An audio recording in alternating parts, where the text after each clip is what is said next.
steps to button up access to phone transcripts. We do not know if this was part of that or if this was a special case. Fox's John Roberts at the White House. Democrats say moving the transcript is part of a cover-up. President Trump denying anything inappropriate again with another string of tweets, also suggesting that a spy or a partisan operative may have fed information to the whistleblower. America is listening to Fox News.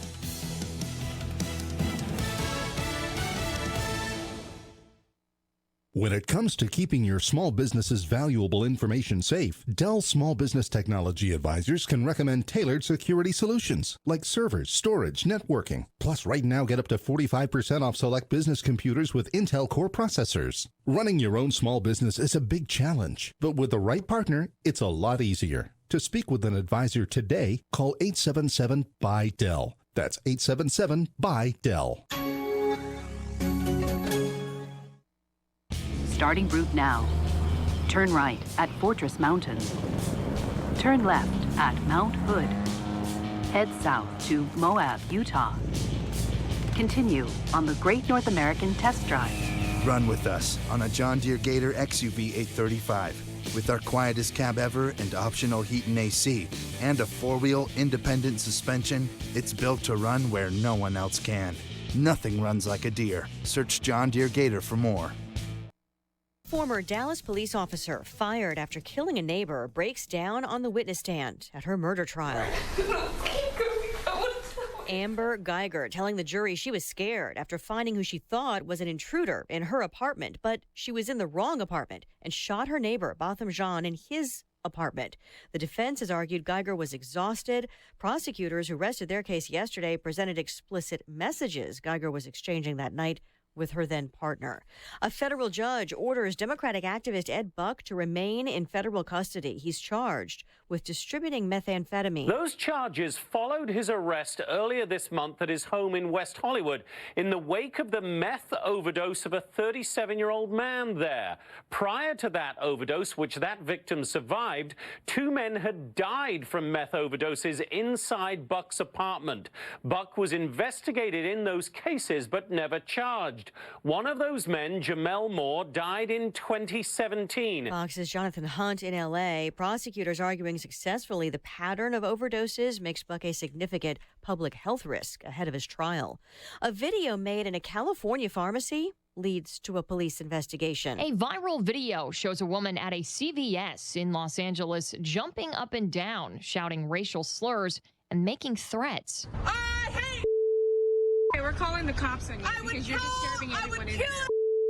A customer can be heard suggesting the woman may be on drugs, which the woman disputes, continuing her rant. The clip seen by millions on Twitter. A man who identifies himself as the woman's neighbor of nearly a decade tells local media she has a history of erratic behavior. Los Angeles police say they are investigating this as a hate incident. Fox's Kristen Goodwin. An hour to the close on Wall Street, a sell-off. The Dow's down 145. Lisa Brady, Fox News. Your news, your town, your station. KVFD News when it breaks. With your KVFD News Update, I'm Rob Jones. A man was found dead in the Des Moines River yesterday afternoon after he reportedly jumped from the Fort Dodge High Bridge. Union Pacific Railroad dispatchers witnessed the man jump before calling the authorities. The Fort Dodge Fire Department was dispatched and used a boat to locate the man's body and retrieve it from the water as he was floating in the river about 2 miles southeast of the Fort Dodge Correctional Facility. The identity of the man has not been released as of this time, and there was no further information on the case. We plan to have more on this story as new details emerge.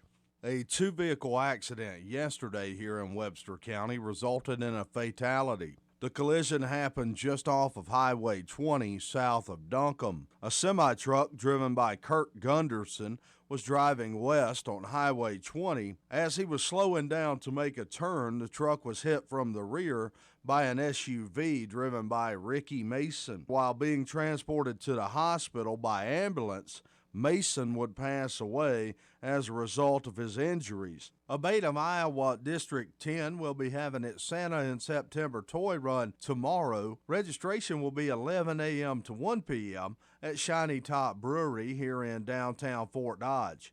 The cost is $10 and a new unwrapped toy per rider. Here's Doug Smith from a Beta of Iowa District 10 on the reasoning behind the Santa in September toy run. And that's what we're here to do, is to try to put a smile on children's faces that normally don't have a smile on Christmas morning.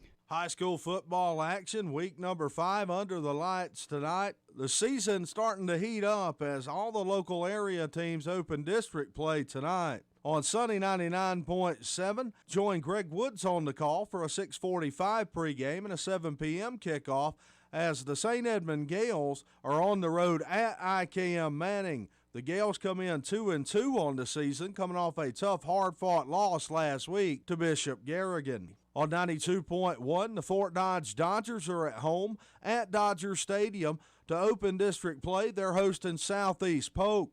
This game is a battle of two top 10 teams. The Dodgers come in 4-0 on the season. Southeast Polk coming in at 3-1 with their only loss to number 1 West Des Moines Valley.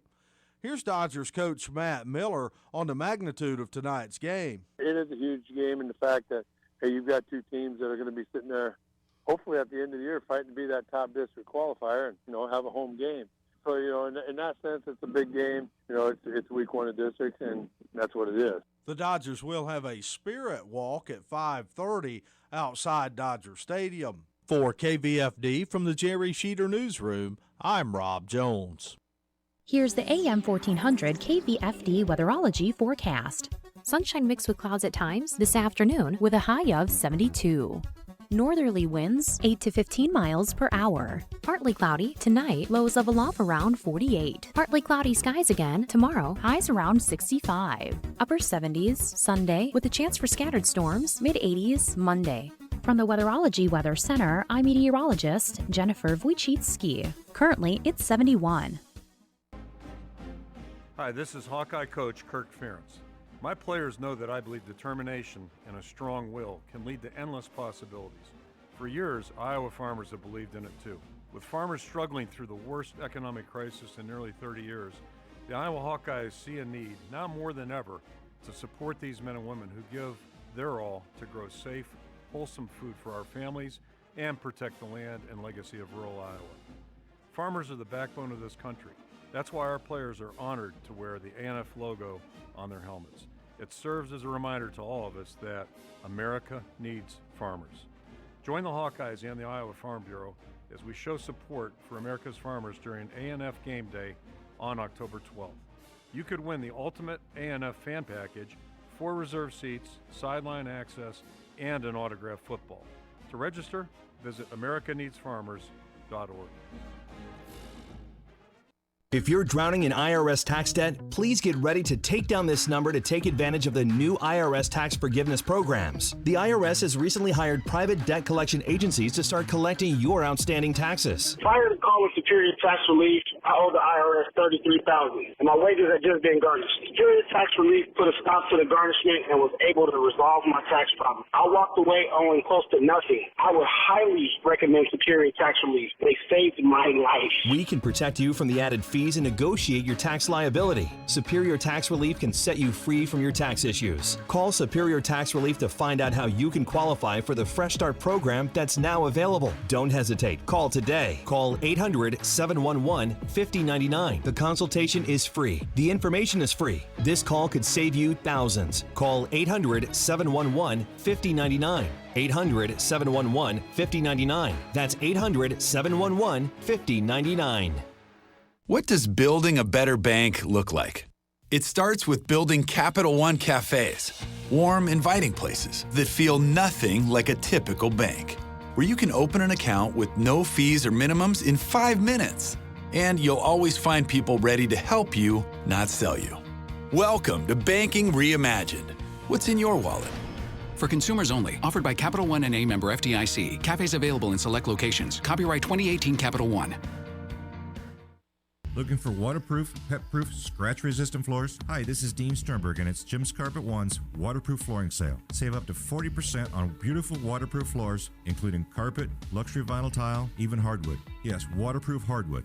Introducing HydroTech, 100% waterproof protection with high-end designer looks. Plus, take advantage of 60 months special financing. That's 5 years, no interest on purchases made with your Carpet One credit card. Only at Jim's Carpet One, across from Decker Truckline, Fort Dodge. Michael Devine at AM 1400. In the name of justice and the American way of life. With 60 rounds of freedom.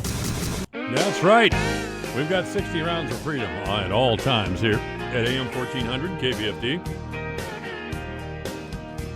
Well, you need 60 rounds of freedom, more and more all the time. Joining me now is Dr. Lee Heeb, who is an orthopedic surgeon down in beautiful downtown Logan.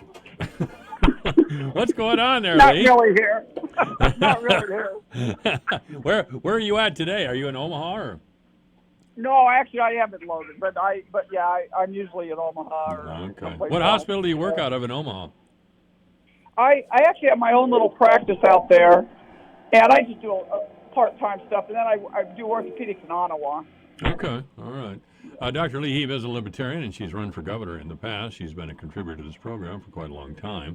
So it's always great to talk with a rationalist, let me put it that way, which is what most libertarians are, in my mind.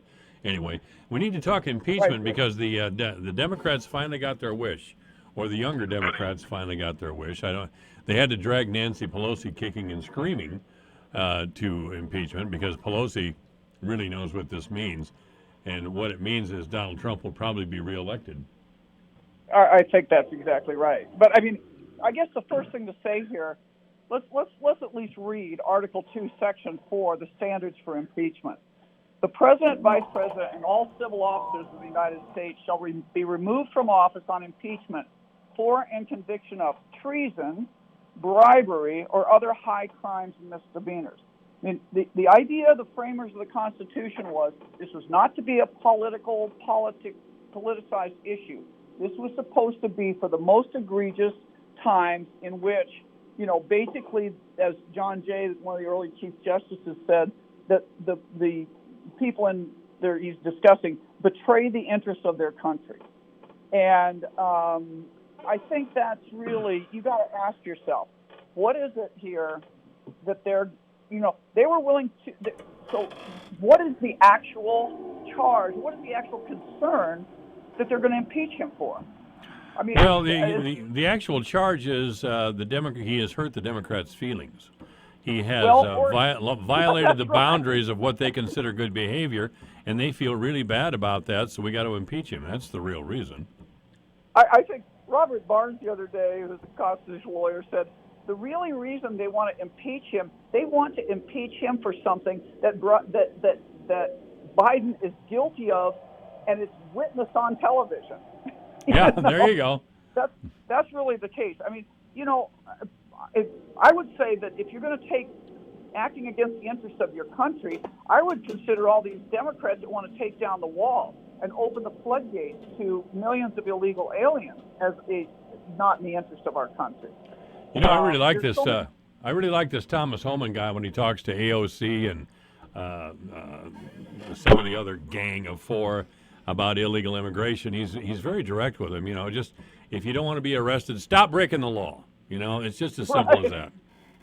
Well, Nunes was absolutely stellar in the Congress the other day, talking about the witch hunt and the incredible damage to the country that the Democrats are doing with this. And and I'm a libertarian, so I really don't have great love always for the Republican Party either. I am a conservative, so I guess I lean a little bit more that way. But I got to say, this is squarely in the Democrats' lap. And let's look at really what they're going after him for.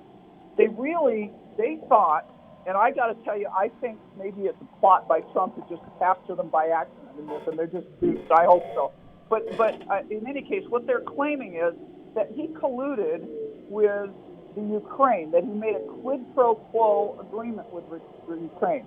Now, there's two things to say here. The first, there's a bunch of things. The first thing, though, is that we have the transcript, and there's no evidence of that. You read the transcript, and in fact, what they discuss and what President, and I'm blanking on his name right now, the young president of Ukraine is saying to Trump is that we need your help because we have been in just terribly involved in all this scandal and bad behavior on our country, and we need to clean up the corruption, and we need your help to do it. And Trump promised to help him. And then down in the conversation, they did talk about Biden, but here's why. Because we have on video that Biden is saying he did this. He actually he was in the Ukraine where there was supposed to be a $6 billion deal that we were sending money through the Obama administration to Ukraine. But at the time, Hunter Biden, his son,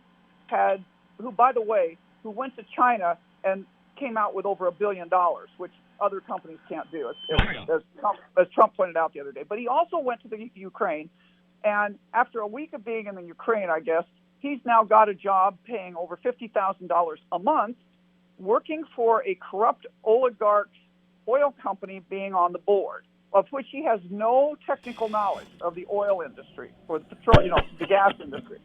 So basically what happened is this looked a little crooked, and even the Ukrainians decided to investigate him. There was some honest judge in the Ukraine that decided to investigate this whole transaction with the crooked oligarch and Hunter Biden. And when sitting Vice President Biden went over there, and this is on video, we have it later, him bragging about it, he basically said to the Ukrainian head guys that he met with that, unless, I gave you this time to get rid of that judge, and I see that the judge this prosecutor is still investigating my son, so the money's off. You're not getting the $6 billion. And they said, you can't do that. You're not the president. He said, just call him. That was what he said right after. Just call him. And he threatens to walk out, and they caved and fired the prosecutor. Now that is not only that's quid pro quo enshrined in the pillars of law. I mean, that's just like the perfect test case. And he's on video telling about it. So there's no question he did that. But here's the backdrop, and I don't know. This is the stuff that I don't know that people understand. Because the Ukraine was so corrupt after the fall of the Soviet Union, Ukraine, and I was a Russian major for a while at college, so I studied this stuff from all sorts of standpoints. But the Ukraine, which was part of the Russian Empire, it's got two. I guess the NSA is coming after me again. It's another one of those flip outs that's weird. Yeah, I guess it's electrical interference on my part. As soon as I say something controversial against the Democrats, I'm kind of worried now. Oh no. I wouldn't be worried. By the way, I'm not suicidal. I just want to say this on the air. I'm not suicidal. So if anything happens to me, but anyway, the Ukraine is kind of in two halves. There's the eastern half, which is very Russian and has a lot of ties to the Russian oil industry and the Russian economy. But then the west side is a different kind of social and cultural group, and the Western Ukrainians more identify with the EU. But Russia doesn't want the Western Ukrainians in there, kind of giving away their security, because Russia sees it as the back door of their security. But there it goes again. Okay, with the NSA, please hang up. So. Very funny. Now it comes back. So anyway, the problem here is that you got these warring factions. And remember when they had the Civil War? It ended up in a civil war, essentially. And everybody under the Obama administration, the whole big narrative was, it's that bad Putin is going in to take out a regularly elected president. Well, that was the president preceding this president. And that was the guy that was involved in the corruption. And actually, I had a friend who's married to a Ukrainian who was over there, and he said those mobs were ginned up, not by the actual Ukrainians wanted the president out. That's what they were rioting about. And what happened is that the European Union and probably our CIA went in with operatives to try and make it about Russia. But it wasn't. But my point is, this place has been in turmoil and corruption for decades. And what's come out of it is the Democrat Party, who's been in power in this country for a long time, so they're the ones. I mean, I'm not saying somebody else wouldn't have done it, but they did. They've been using it to money launder. they've been going over there and they've been funneling money back. Like, we know that Biden's money came back through three different cutouts kind of thing. And there's just a lot of this going on. So what the new president is, he was a surprise election, kind of like Trump, who was elected on anti-corruption. So that's what this is all about. And to make this an impeachable offense for Donald Trump is insane. He's not the one that did this.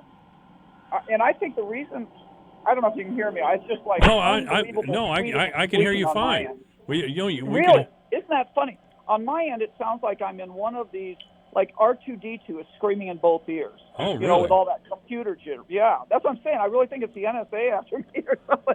Well, we've been doing a lot of there's been a lot of changes here at the radio station too in the last week or so. There's a lot of it work only being happens done. when I talk to you guys. By the way. Yeah, so if it only happens when it talks to us, well, when you talk to us, well, it's got to be partially up here. Yeah, I've had a little trouble with my control panel here this last week as we've gone through some changes, but I think we'll get them worked out. Well, I think those were my points. Is that this is the Democrats? This is a money stream that they see losing, so they're in kind of a desperation mode. And I mean, you got to say it's desperate to attribute to Trump what Biden actually did. That's a desperate move. But it's not the first time they've done it. And this is called black propaganda. I mean, there's lots of that was used in World War II. Remember, the Soviets convinced everybody that the Germans had killed the Polish officers in 1940. Oh, yeah. Then they later, that's black propaganda. It's used by every army. I mean, pretty much everybody that does stuff like that. But anyway, this is black. So, you know, when they yelled, and I mean, the first thing I thought of when I heard that Hillary and the Democrats are complaining that Trump colluded with the Russians, I said, wait a minute. Hillary sold our Ukrainian mining to the Russians. She's the one that sold us out to the Russians. But you see, that's the point. They took that and turned it around so you don't look at her. You know, he's obstructing justice, but she got rid of 33,000 emails. That's good. And claimed that they were her daughter's wedding. I mean, come on. I mean, she's the one that made $100,000 in a week on cattle futures back when she was first lady of the state of Arkansas. By the way, let's not forget that Bill Clinton, when he was governor of Arkansas, made $35,000 a year. 20 years after he was, almost 20 years now, after he was elected president, he's worth $650 million. How does that happen? Right.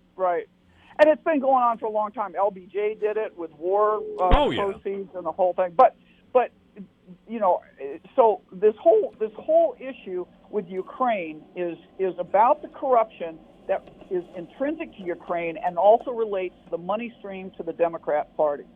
And keep in mind the Steele dossier, the dossier that got the whole fake narrative of Russian collusion going, got the whole Mueller report going, that they knew was fake. I mean, this thing was made at the request of, it was Fusion GP, it was Steele, and it was through the Ukrainians. It's not just money laundering, it's information laundering that came out of Ukraine. And it was the Democrat Hillary campaign that paid for the Fusion GPS to get this fake dossier. It was Ukraine. So watch Ukraine as a center for this. I mean, this has taken, I think there's a couple things that the deep state's going down for. And one of them is the pedophile rings that was funding and controlling people, and another one is Ukraine. It turns out that they built this whole system up over decades, and they were profiting from it, and it was hurting us. So it really is remarkable. I think it's a good idea. It really is remarkable that we know there was a billionaire pedophile with his own private island that was visited by very powerful people over the many, many years, who somehow was found dead in Metropolitan Correction Center, supposedly being guarded by two different men, one of them who was apparently asleep, and the other one was out of the room at the time this man committed suicide, supposedly. And the thing we're talking about is some 15-year-old girl from Sweden, or wherever the hell she is from, talking about climate change. I mean, Jeffrey Epstein just overplayed his hand. He became a liability, and now he's dead. I think somebody murdered Jeffrey Epstein. Of course he did. Who would believe that he didn't? I mean, I think and that's what I'm saying. if they don't believe the facts before their eyes, seeing the video of Biden, and they claim that that's fake, then we're doomed. You know, we're starting to have that narrative, right? Mm-hmm. Have you seen it all? Oh, well, wait a minute. The next election is going to be a problem because now they can fake movies so well that we won't know the truth. You won't know the truth. Well, you know, that's preparing us for this kind of an operation, you know. And at some point, people they become so disgusted they don't believe anything, and we can't function like that. We have to have a population that believes something, and investigates the truth for themselves, and takes appropriate action. Because I honestly think we don't have much longer as a nation if we don't turn this around. I'm wondering myself. The Democratic Party response to President Trump has shown us who the Democrats really are. They are totally consumed with power and wealth and their own self-interest, not the interests of the country, but of themselves. They are merciless in their pursuit of power. Merciless. Yeah, and we've had on both sides of the aisle where people are taking money from people they shouldn't and doing their behalf.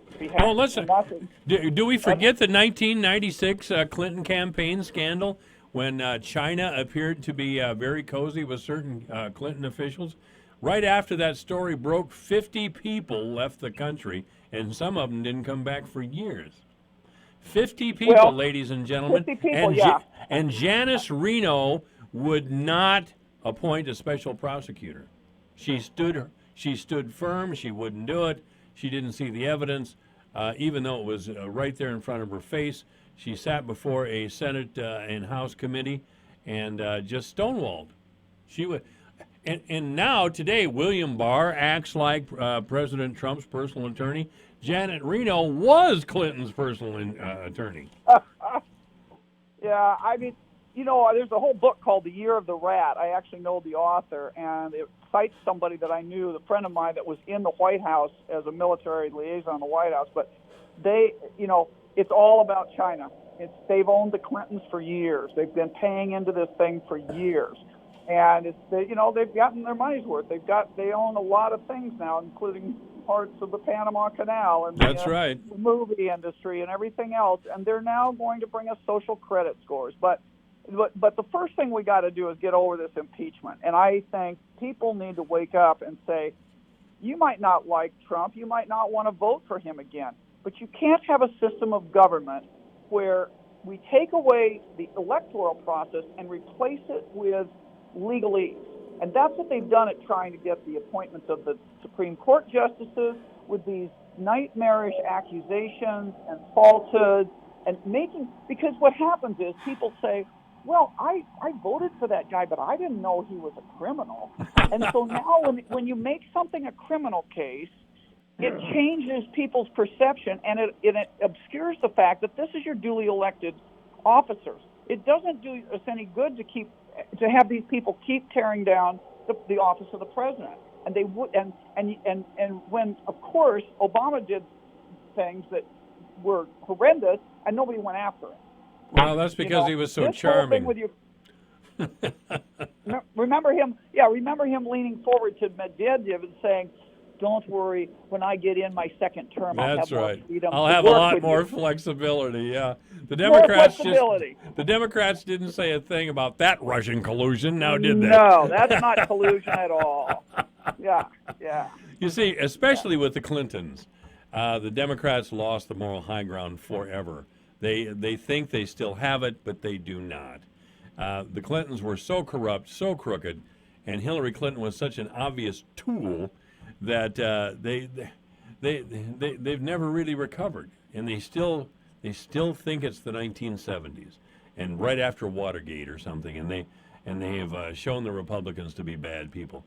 They have been shown to be bad people for 20 years, really bad people for a long time. The thing of it is, money talks, and when they always talked about Hillary being the rainmaker, that she could always bring money, and that's why she got to be the candidate, and that's why she got all her way, and that's why they're still powerful today. But that money, if they take down Ukraine corruption, may be drying up, and that's the point. That's why they're so scared of Trump, because He's not bound to globalists, and he's going after corruption and helping people around the world going after corruption.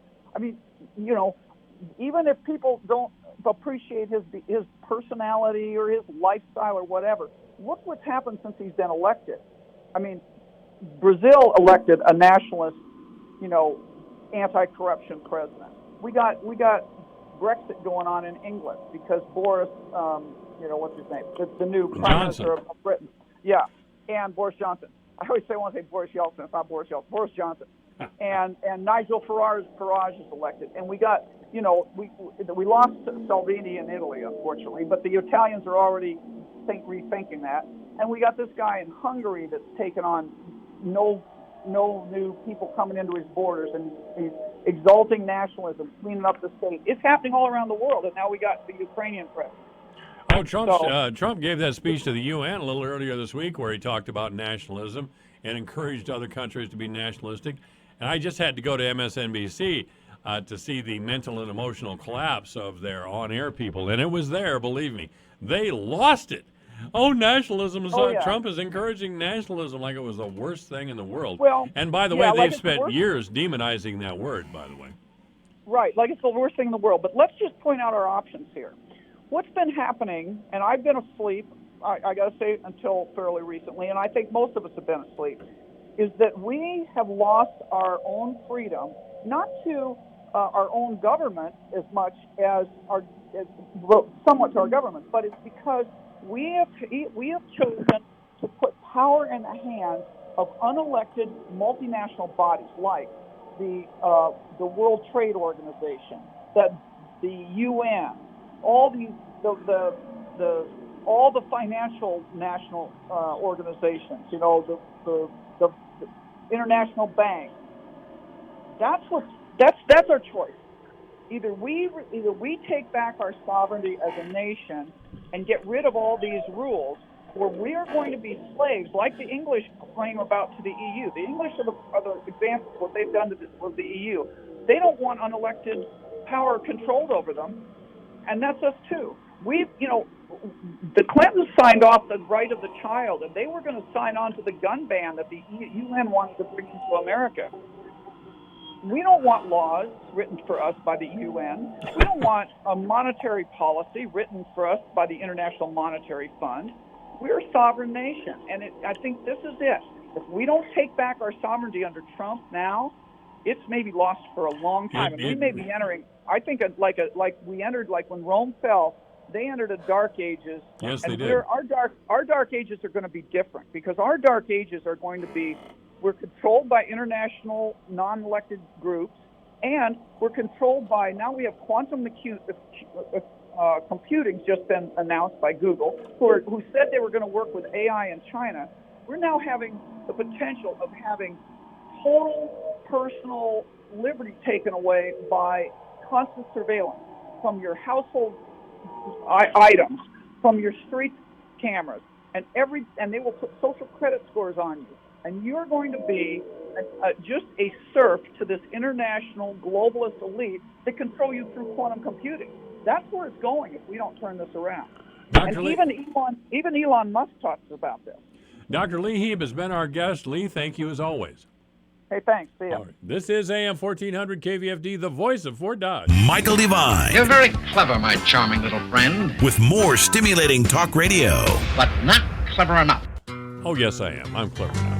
It's 2:35, 25 minutes before 3 o'clock. The news and obituaries coming up.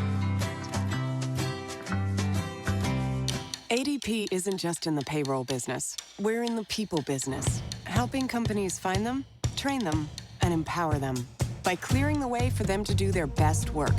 Because when your people thrive, your business thrives with them. HR, talent, time, benefits, and payroll. Informed by data and designed for people, so you and your company can achieve what you're working for. Learn more at design.adp.com. A message from Indiana Democrat Pete Buttigieg. If you listen to President Trump, you'd think the only thing that matters for our economy is whether the stock market had a good day or a bad day. That's his priority. When the president gets on Twitter to brag about the high-stakes game he's playing with China, he's not seeing the same rural America that I see. The one where net farm income has been cut almost in half the past 5 years. Where small-town residents live hours away from a decent hospital.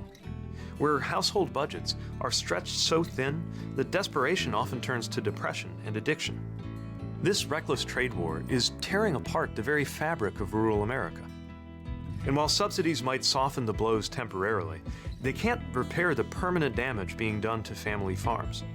I'm Pete Buttigieg, candidate for president, and I approve this message to ask for your help in stopping what Donald Trump is doing to America's heartland, for your community and mine. Paid for by Pete for America. Your news, your town, your station. KVFD News when it breaks. With your KVFD news update, I'm Rob Jones. A man was found dead in the Des Moines River yesterday afternoon after he reportedly jumped from the Fort Dodge High Bridge. Union Pacific Railroad dispatchers witnessed the man jump before calling the authorities. The Fort Dodge Fire Department was dispatched and used a boat to locate the man's body and retrieve it from the water as he was floating in the river about 2 miles southeast of the Fort Dodge Correctional Facility. The identity of the man has not been released as of this time, and there was no further information on the case. We plan to have more on this story as new details emerge. A two-vehicle accident yesterday here in Webster County resulted in a fatality. The collision happened just off of Highway 20 south of Duncombe. A semi-truck driven by Kirk Gunderson was driving west on Highway 20. As he was slowing down to make a turn, the truck was hit from the rear by an SUV driven by Ricky Mason. While being transported to the hospital by ambulance, Mason would pass away as a result of his injuries. A Beta of Iowa District 10 will be having its Santa in September toy run tomorrow. Registration will be 11 a.m. to 1 p.m. at Shiny Top Brewery here in downtown Fort Dodge.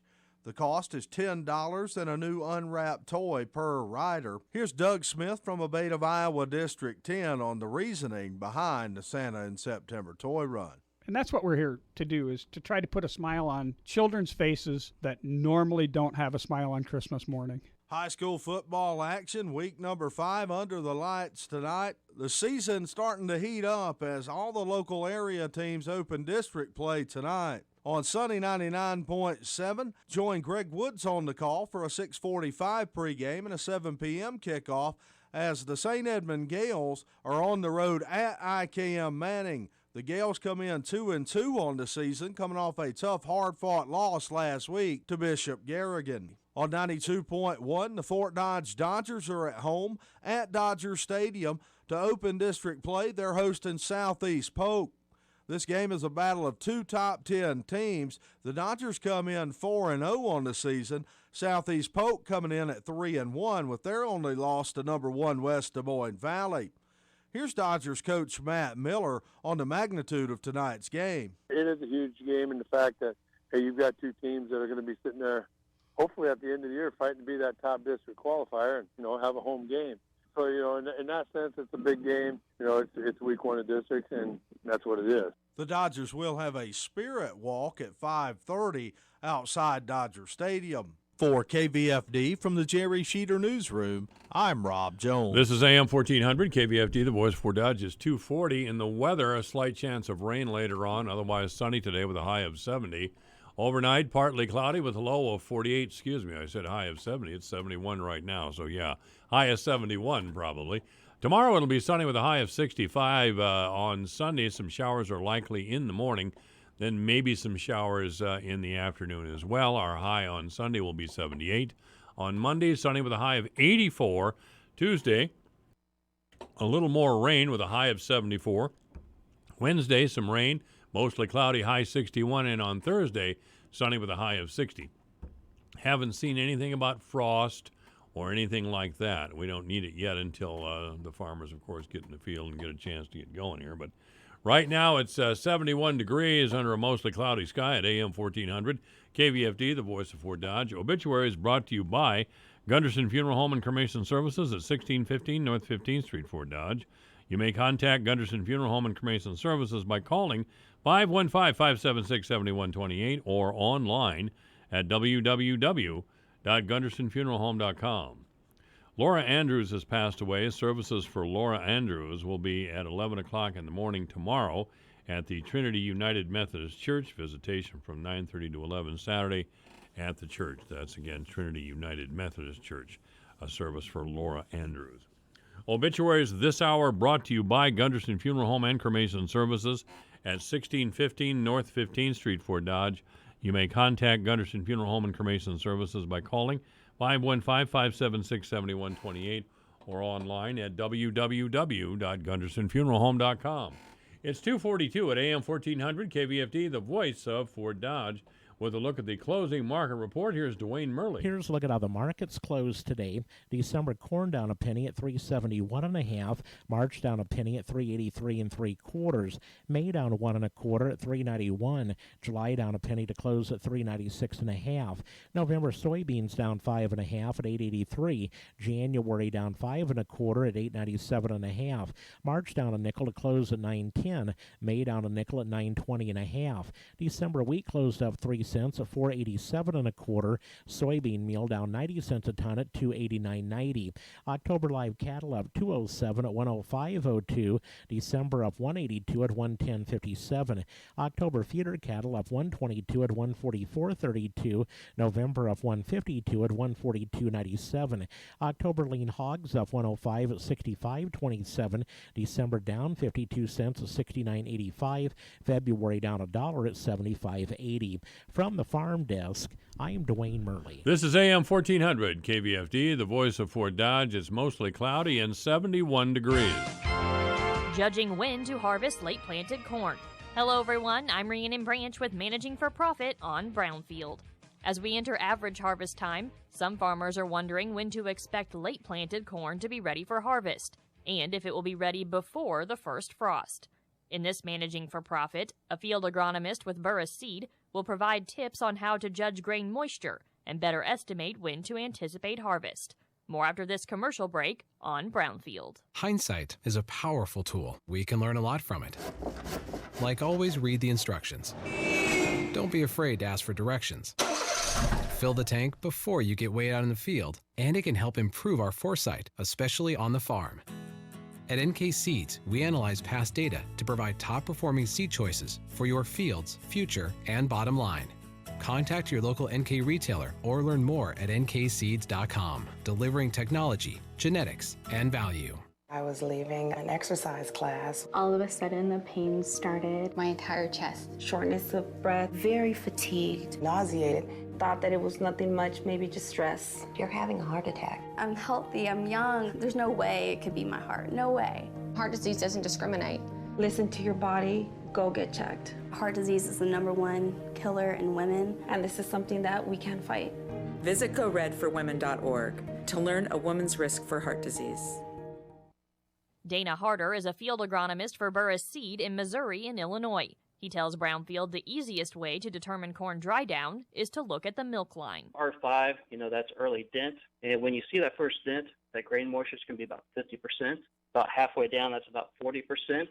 But when it gets to R6, that's when you'll see the black layer. And that's when the plant's finished putting all that dry matter into that ear, and the risk for freeze is pretty minimal. Another way is to monitor growing degree units by getting your historical GDDs from the Midwest Climate Center. But Harder says the formula is different for late planted corn. As you get planting dates beyond May 1st, corn hybrids will shorten up, so you need to take off about 6.8 GDDs per day for every day that you planted that crop past June 1st. He says GDDs can also help determine harvest dates, which in his area are looking earlier than expected. Historically, for the month of September, we lose about 6 points of moisture per day.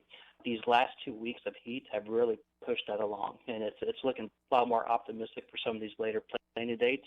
So actually, instead of 0.6 points of moisture per day, we were losing 0.8 points of moisture per day, and that's huge.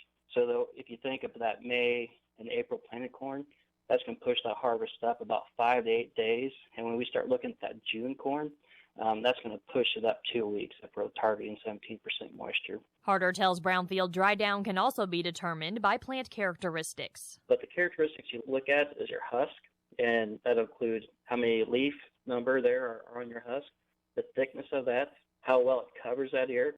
when you think about how that ear, whether it's erect or if it's drooping down, when you have rainfall events, if it's pointed down, it's going to keep that moisture away. If it's upright, you have the chance for more moisture being ponded next to that ear.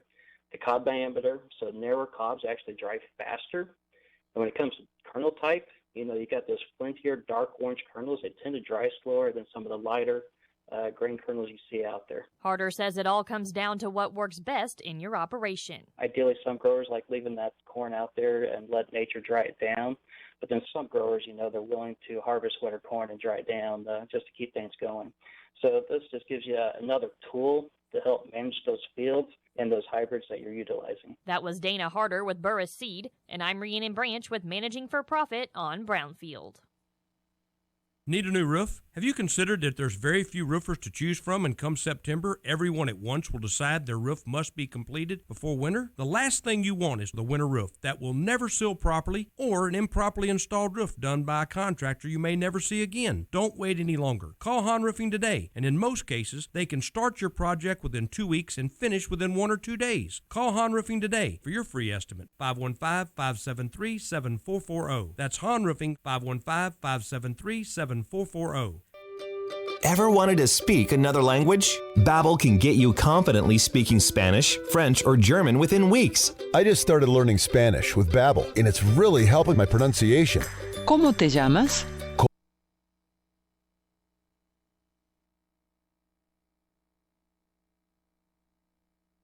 Hi, I'm Luke Loffersweiler. Comfort, caring, and dependability. That's what you'll experience at Loffersweiler Funeral Home. At Loffersweiler's, we've offered continuous service for over 160 years. Our family will be honored to serve you and your family for years to come. Remember, you can make a very difficult time much easier for your family and friends when you consider all your options in advance, such as no-cost pre-planning, prepaid service, and more.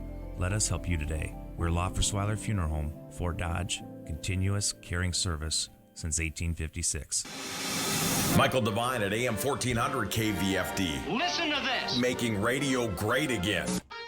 Okay, ladies and gentlemen, I think we can come together around this reality. Can we come together, brothers and sisters, and say it out loud, say it proud, the Des Moines Register really sucks. Come with me now. The Des Moines Register really sucks. Say it with me one more time. The Des Moines Register really sucks. And why do I say the Des Moines Register really sucks? Well, they have now fired the reporter who unearthed racist tweets by Carson King. Let us review the whole sordid story. And I know it's been going on for a week, and I'm not going to get into details. But here's this 24-year-old ISU grad, Carson King. And he's at the Iowa State game in Ames. It's ESPN Game Day. It's a big deal. I mean, the kids are out in force, and the ISU family is out in force. And he's a little short on cash because, well, he just works as a security guard at Prairie Meadows. That's his job. He's not raking in a lot of cash, I have a feeling.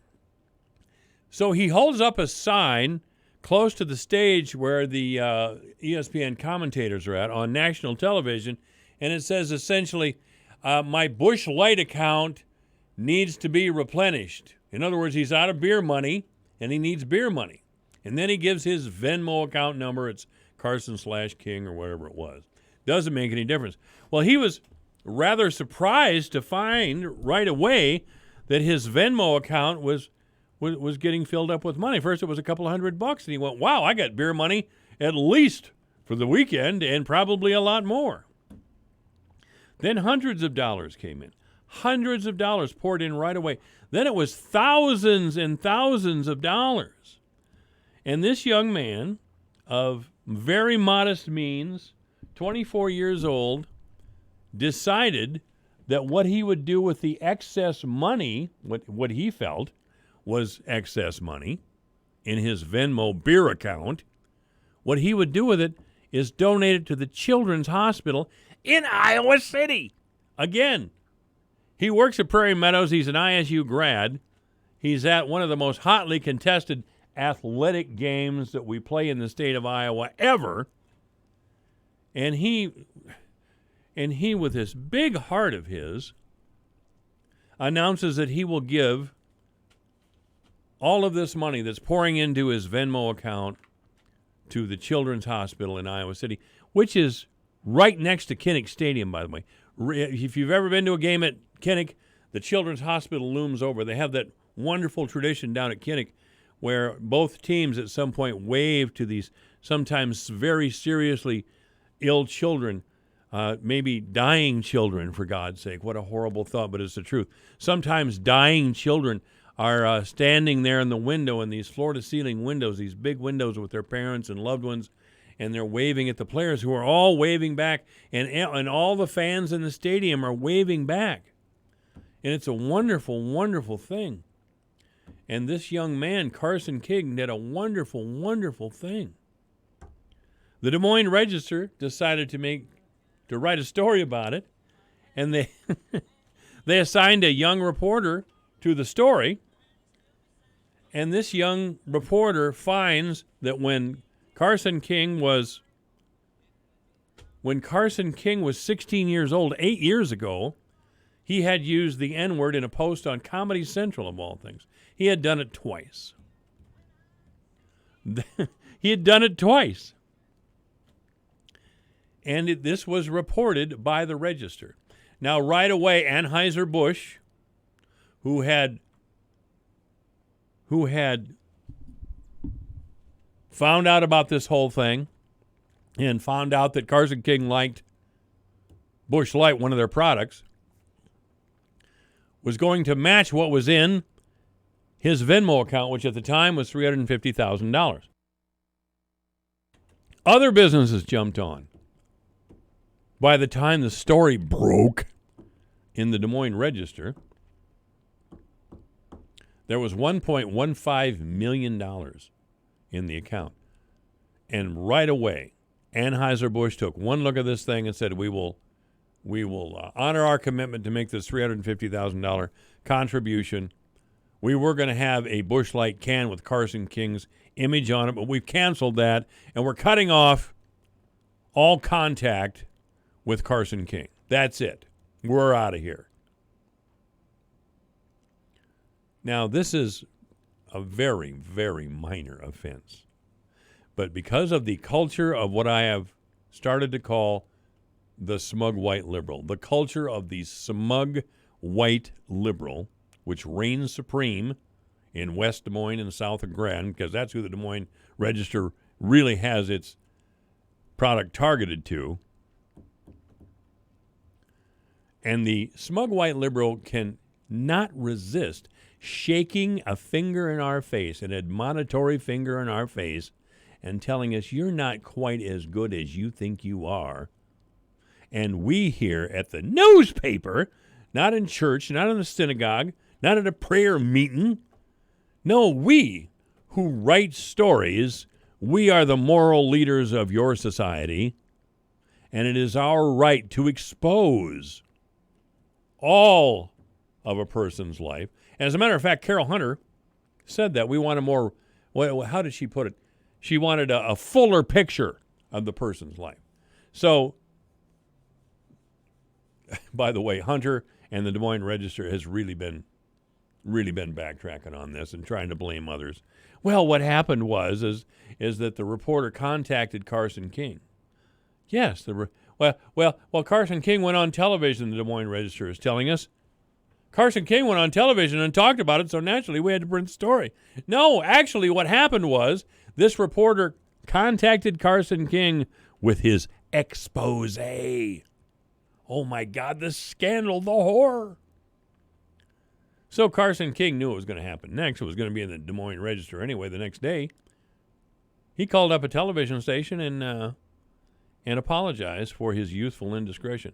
I want to tell you something, ladies and gentlemen. I have used the N-word in my life. I haven't used it in quite a long time because I know the power of the word. I'm old enough to remember when people used it freely, and I saw the damage it did to black people. So I don't use that word. I'm not holding myself up as some sort of saint. If I got some kind of problem with any ethnic group, I'll be talking about it on the radio, and you know it. But I just don't use that word because I think it's not only offensive, it's offensive to God Almighty.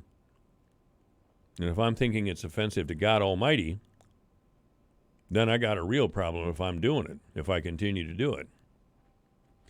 There's a lot of people listening to this radio station who are white people who have used the N-word. Do you want the Des Moines Register printing that in a front page edition? The Des Moines Register purposely threw water all over this wonderful story. Now, this morning they have fired their own reporter, Calvin.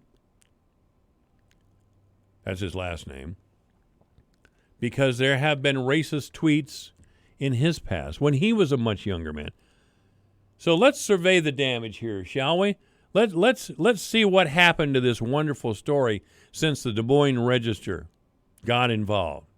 Because let me say again, and let me ask you to rise up out of your seats right now. Don't do it if you're driving. Just keep your hands on the wheel. But if you can, join me in saying loud and proud, the Des Moines Register sucks, because they do. They took this wonderful story, and out of pettiness and smugness, the culture of the smug white liberal, they caused a young man, a wonderful young man like Carson King, they caused his character to be questioned in public, in the most public way, at the most public time of his entire life. Anheuser-Busch, who probably would have matched more funds had the Venmo accounts continued to be filled up, which it still is being filled up, $1.7 million now, and it's still going. Anheuser-Busch probably would have contributed more money, but because of the Register's expose, they left town. Sorry, we can't be a part of this. And then what did they do? Yes, as the culture of the smug white liberal will always do, they turn on their own. And they start devouring their own, start devouring their young. They fired that young reporter this morning for doing exactly as he was asked to do. In other words, he's the scapegoat. But the real people who are responsible for this are the editors and the owners of the Des Moines Register. And they are adults, and they know what they're doing. If you read the Register this morning, and I did, there's a very long piece by Carol Hunter, the editor, which is so self-serving and smug, I could hardly get through it. I will not recommend buying the Des Moines Register to you, even to see that article. So, again, I'm thinking about getting some T-shirts that says simply, the Des Moines Register sucks. What do you think? Can you get on board with that? Because I think we need to take a stand for decency. This was indecent.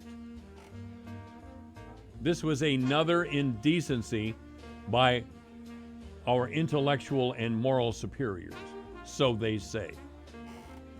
3 o'clock in the afternoon, you're listening to AM 1400 KVFD, the voice of Fort Dodge. What's the deal today? That's right. The Des Moines Register sucks. Say it loud and proud. Hi, this is Gary Rima, the voice of the University of Northern Iowa Panthers, and this is the home for Panther Sports, the voice of Fort Dodge, KVFD, Fort Dodge. A trade warning from China rattles the markets. I'm Lisa Brady, Fox News. The Chinese foreign minister says trade disputes could lead the world into recession and that China will not sit idly by or cower to threats. The world today is not a peaceful place. Unilateralism and protectionism are posing major threats to the international order. Through a translator there, around the time of that UN speech, stocks started sliding. Pairing some of the losses since then, the Dow finishing down 67 points at the bell, the NASDAQ dropping more than 1%. The Trump administration's revised policy for detaining migrant families hits another roadblock with a federal judge in California. Judge Dolly G. indicated the Trump administration's plan to end the Flores agreement and keep families together but detained indefinitely cannot work, that it's inconsistent with the original agreement. Attorney Carlos Holguin with the Center for Human Rights and Constitutional Law says this means children must be placed in licensed shelters or with relatives in accordance with the Flores deal, which said kids cannot be held longer than 20 days. Now, not all families elect to have their children released or to have their children transferred to other facilities. That's up to them. What the government wanted to do with these regulations is take that decision-making away from them. An attorney for the Trump administration declined to comment, but Holguin says they fully expect the government will appeal. Fox's Jessica Rosenthal in L.A. Washington becomes the latest state to make a move on e-cigarettes. It will ask the State Board of Health to adopt emergency rules to ban all flavored vapor products, including flavored THC products. Governor Jay Inslee's announcement coming as the CDC announces that many of the vaping illnesses around the country involve THC products, though not all. It's now more than 800 illnesses and 13 deaths under investigation. America is listening. Fox News. Hi, I'm Jay Farner, CEO of Quicken Loans, America's largest mortgage lender. I've got great news. Mortgage interest rates have dropped. So if you're thinking about buying a home, right now is the time to lock that low rate, even before you find the home of your dreams. With our exclusive Rate Shield approval, the low rate you lock today is protected for up to 90 days while you shop for your new home. With a Rate Shield approval, if rates go up, your low rate stays locked. But if rates go down, you get that new, even lower rate. Either way, you win. Talk to us today at 800-QUICKEN or go to rocketmortgage.com to take advantage. Here's another great reason to work with us. For a record 9 years in a row, J.D. Power has ranked Quicken Loans highest in the nation in customer satisfaction for primary mortgage origination. Again, to lock in today's low mortgage interest rate and get the security of our exclusive Rate Shield approval, call us today at 800-QUICKEN or go to rocketmortgage.com. For J.D. Power award information, visit jdpower.com. Rate Shield approval only valid on certain 30-year fixed-rate loans. Call for cost information and conditions. Equal housing lender. License in all 50 states. NMLS number 3030. Congress heading home for a 2-week recess while the impeachment probe simmers. The president on Twitter defending his call in July, with Ukrainian President Zelensky writing, "It wasn't bad, it was very legal and very good, a continuing witch hunt." The president also going after media coverage of the impeachment inquiry, writing, "Every story is a made-up disaster with stories and leakers that don't even exist." Fox's John Decker at the White House. House Democrats plan more hearings on claims of soliciting election interference and a possible cover-up. Porn star Stormy Daniels reaching a settlement with Ohio's capital city, Columbus, $450,000 over claims that several police officers there conspired to arrest her as retaliation over her claims of an affair with the president. Daniels was accused of improperly touching an undercover officer at a strip club last year. An internal police review found the arrest was improper, but not politically motivated or planned in advance. Day 12 of the strike against General Motors. Talks continued late into the night Thursday as the top negotiators went back and forth on key issues until 10:30. Still, a source close to the negotiations tells us the two sides are far apart on key issues: worker pay, health care, and a path to full-time employment for temporary workers. Striking employees tell us they have no plans of letting up. Picket Captain Carlton Baez. You know, we've got a responsibility as union members to lead this place a little better. Car dealerships tell us they have plenty of cars on the lot, but service departments aren't getting the parts they need to do repairs. GM owners should expect longer wait times for service. In Detroit, Grady Trimble, Fox News. Recapping Wall Street, a late-day sell-off amid renewed concern about trade talks with China, but in the end, not as bad as it was. The Dow closes down about 71 points. Lisa Brady, this is Fox News. Your news, your town, your station. KVFD News when it breaks. With your KVFD News Update, I'm Rob Jones. A man was found dead in the Des Moines River yesterday afternoon after he reportedly jumped from the Fort Dodge High Bridge. Union Pacific Railroad dispatchers witnessed the man jump before calling the authorities. The Fort Dodge Fire Department was dispatched and used a boat to locate the man's body and retrieve it from the water as he was floating in the river about 2 miles southeast of the Fort Dodge Correctional Facility. The identity of the man has not been released as of this time, and there was no further information on the case. We plan to have more on this story as new details emerge. A two-vehicle accident yesterday here in Webster County resulted in a fatality. The collision happened just off of Highway 20 south of Duncombe. A semi-truck driven by Kirk Gunderson was driving west on Highway 20. As he was slowing down to make a turn, the truck was hit from the rear by an SUV driven by Ricky Mason. While being transported to the hospital by ambulance, Mason would pass away as a result of his injuries. A Beta of Iowa District 10 will be having its Santa in September toy run tomorrow. Registration will be 11 a.m. to 1 p.m. at Shiny Top Brewery here in downtown Fort Dodge. The cost is $10 and a new unwrapped toy per rider. Here's Doug Smith from a Beta of Iowa District 10 on the reasoning behind the Santa in September toy run. And that's what we're here to do, is to try to put a smile on children's faces that normally don't have a smile on Christmas morning. High school football action, week number 5 under the lights tonight. The season starting to heat up as all the local area teams open district play tonight. On Sunny 99.7, join Greg Woods on the call for a 6:45 pregame and a 7 p.m. kickoff as the St. Edmund Gales are on the road at IKM Manning. The Gales come in 2-2 on the season, coming off a tough, hard-fought loss last week to Bishop Garrigan. On 92.1, the Fort Dodge Dodgers are at home at Dodger Stadium to open district play. They're hosting Southeast Polk. This game is a battle of two top 10 teams. The Dodgers come in 4-0 on the season. Southeast Polk coming in at 3-1 with their only loss to number 1 West Des Moines Valley. Here's Dodgers coach Matt Miller on the magnitude of tonight's game. It is a huge game in the fact that, hey, you've got two teams that are going to be sitting there, hopefully at the end of the year, fighting to be that top district qualifier and, have a home game.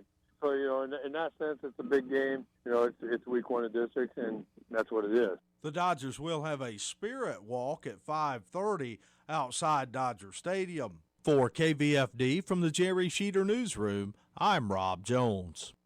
Here's the AM 1400 KVFD weatherology forecast. Sunshine mixed with clouds at times this afternoon with a high of 72. Northerly winds 8 to 15 miles per hour. Partly cloudy tonight, lows level off around 48. Partly cloudy skies again tomorrow, highs around 65. Upper 70s Sunday with a chance for scattered storms, mid 80s Monday. From the Weatherology Weather Center, I'm meteorologist Jennifer Wojcicki. Currently, it's 70. Connect to this radio station from all across the country. Tickets to the gym, shopping. How about a road trip? Listen to us now on the free iHeartRadio app. You'll never miss a moment with your favorite radio station. Download the free iHeartRadio app and search for this station so we can go wherever you want us to. Looking for waterproof, pet-proof, scratch-resistant floors? Hi, this is Dean Sternberg, and it's Jim's Carpet One's waterproof flooring sale. Save up to 40% on beautiful waterproof floors, including carpet, luxury vinyl tile, even hardwood. Yes, waterproof hardwood. Introducing Hydrotech, 100% waterproof protection with high-end designer looks. Plus, take advantage of 60 months special financing. That's 5 years, no interest on purchases made with your Carpet One credit card. Only at Jim's Carpet One, across from Decker Truckline, Fort Dodge. Michael Devine, the Doctor of Truth. Does anyone have anything they'd like to confess? That AM 1400 KVFD. This week on the Iowa Watch Connection. There's a lot of disparities between states and regulations of fish consumption, and how different states deal with it is very differing. Fishing is popular, not only for recreation, but as a food source. If it is contaminated, they won't allow people to fish in that area. But how safe are those fish to eat? Typically harvest the smaller individuals. They usually taste better and they are safer to eat. Knowing what game fish are safe to eat. Our topic this week. The Iowa Watch Connection is presented by the Iowa Center for Public Affairs Journalism, online at iowawatch.org. Here is Jeff Stein. It's part of a Midwestern summer. Perhaps close to home on an evening or weekend, perhaps miles away during vacation. Folks drop a line into the water and fish. Sometimes it's just for sport, a way to relax. But often we plan to catch our dinner when casting that line. Precautions need to be taken, though, as Iowa Watch Executive Director and Editor Lyle Muller explains. And there's some, years back, like in one in Cedar It's a Rapids, sunny there's, day like, in the late water spring, was and Maria contaminated. Christensen But they were, is like, fishing at Big Woods Lake in Cedar Falls. It is there that Sophia Schillinger, now entering her senior year at Cedar Falls High School, catches up with Christensen. When you fish here, do you fish mostly for pleasure or for consumption? It's more for pleasure and relaxing, just to relax. Yeah. Do you ever eat your fish?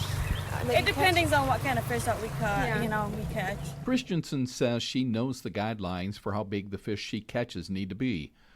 Then Schillinger asks if Christensen knows how many fish she and her family can eat before worrying about contaminants in the fish. Are you worried at all about like the safety of eating fish, or like? I do.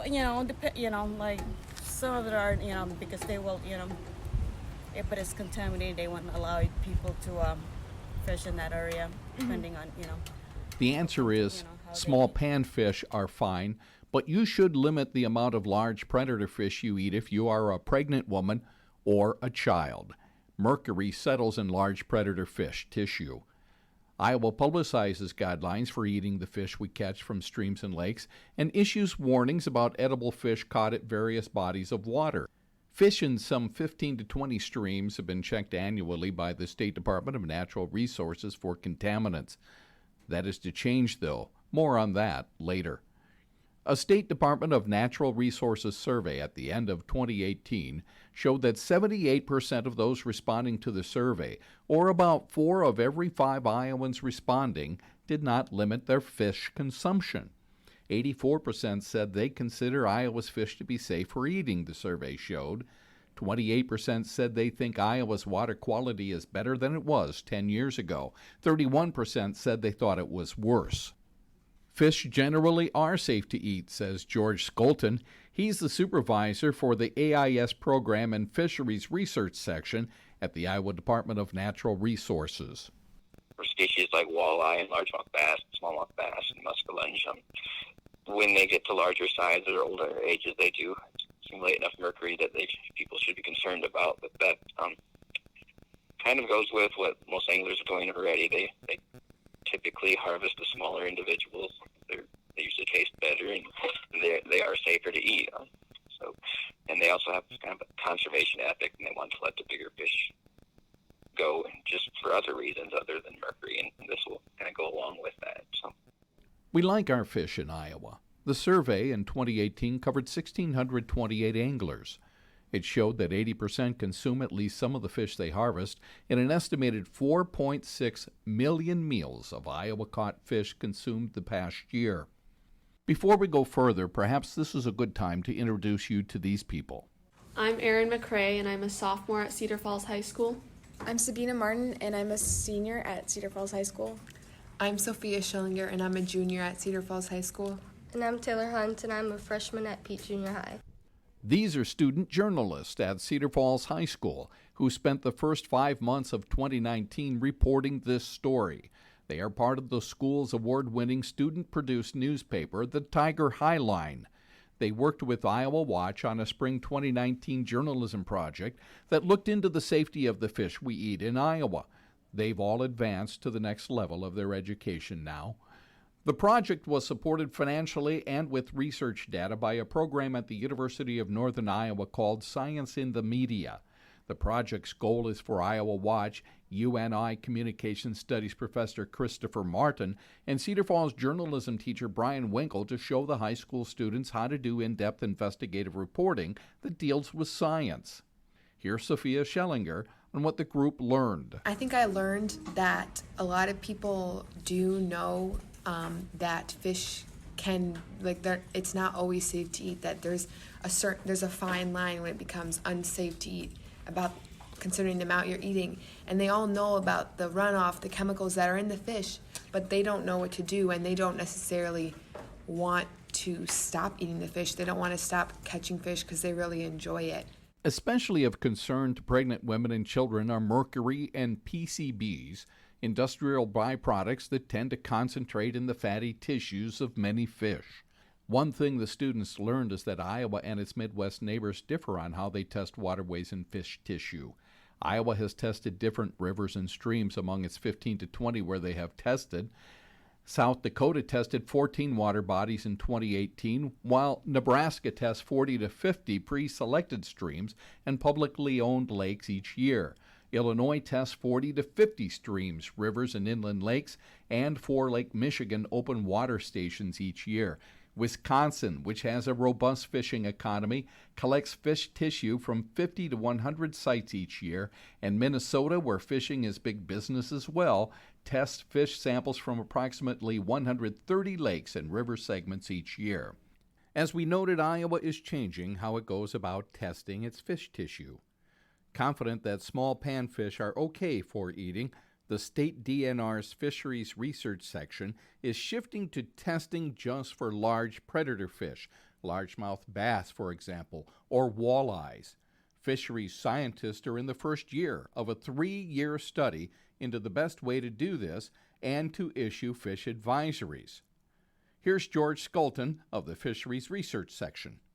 Over the last 20 years of sampling lakes and rivers for mercury, what we've noticed is that when we do have mercury issues in a lake or river, it's quite often associated with when we selected larger fish from that water body for analysis. And when we put all this data together, we could see that there was definitely a trend between fish size and mercury levels. So that's kind of what prompted the study. And when we took a harder look at it, that's what we're seeing. There's definitely a relationship there, and that's something that we're hoping to use to help develop these consumption guidelines. The people at most risk from fish contaminants are pregnant women and children. Iowa's fish consumption guidelines suggest that people who are pregnant, planning to become pregnant, nursing, or under age 12 limit consumption of predator fish like walleye and bass to 1 meal per week. The goal we're working towards is to develop easy to follow and comprehensive statewide guidelines to help anglers decide what fish to consume and what fish to harvest to help avoid mercury, fish that have mercury, high levels of mercury. And you'll be doing that by focusing, you had mentioned, on the fish themselves, the large predator fish rather than the smaller fish, correct? Right. That's what we hope most anglers will gain from this, is just an appreciation for which species they should avoid and which species they can eat without concern for mercury. What we see are panfish species, which most anglers are already harvesting for consumption: bluegill, crappie, and yellow perch. We see very little mercury in these species, so anglers don't really need to be concerned about mercury consumption from these fish, even in those lakes that we currently have advisory from. Although the Natural Resources Departments at Iowa and its neighboring states publish guidelines, these are only recommendations. The Iowa DNR lists fishing advisories on its website, but you have to go looking for them.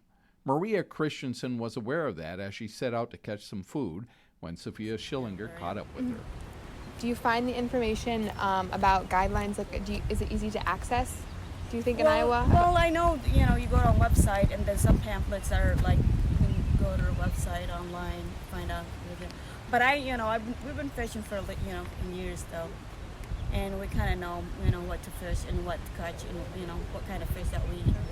And I'm joined now by the executive director and editor of Iowa Watch, Lyle Muller. This project is an ongoing relationship with Cedar Falls High students that dates back to the fourth one that we've done with the Cedar Falls High School students, and we've gone full circle now. Some of those who were working on the first one are getting ready to graduate from college here. We came upon the idea because the Cedar Falls School Tiger High Line gets a lot of high marks for the journalism that it does. It publishes weekly, a high school newspaper publishing weekly. That's remarkable.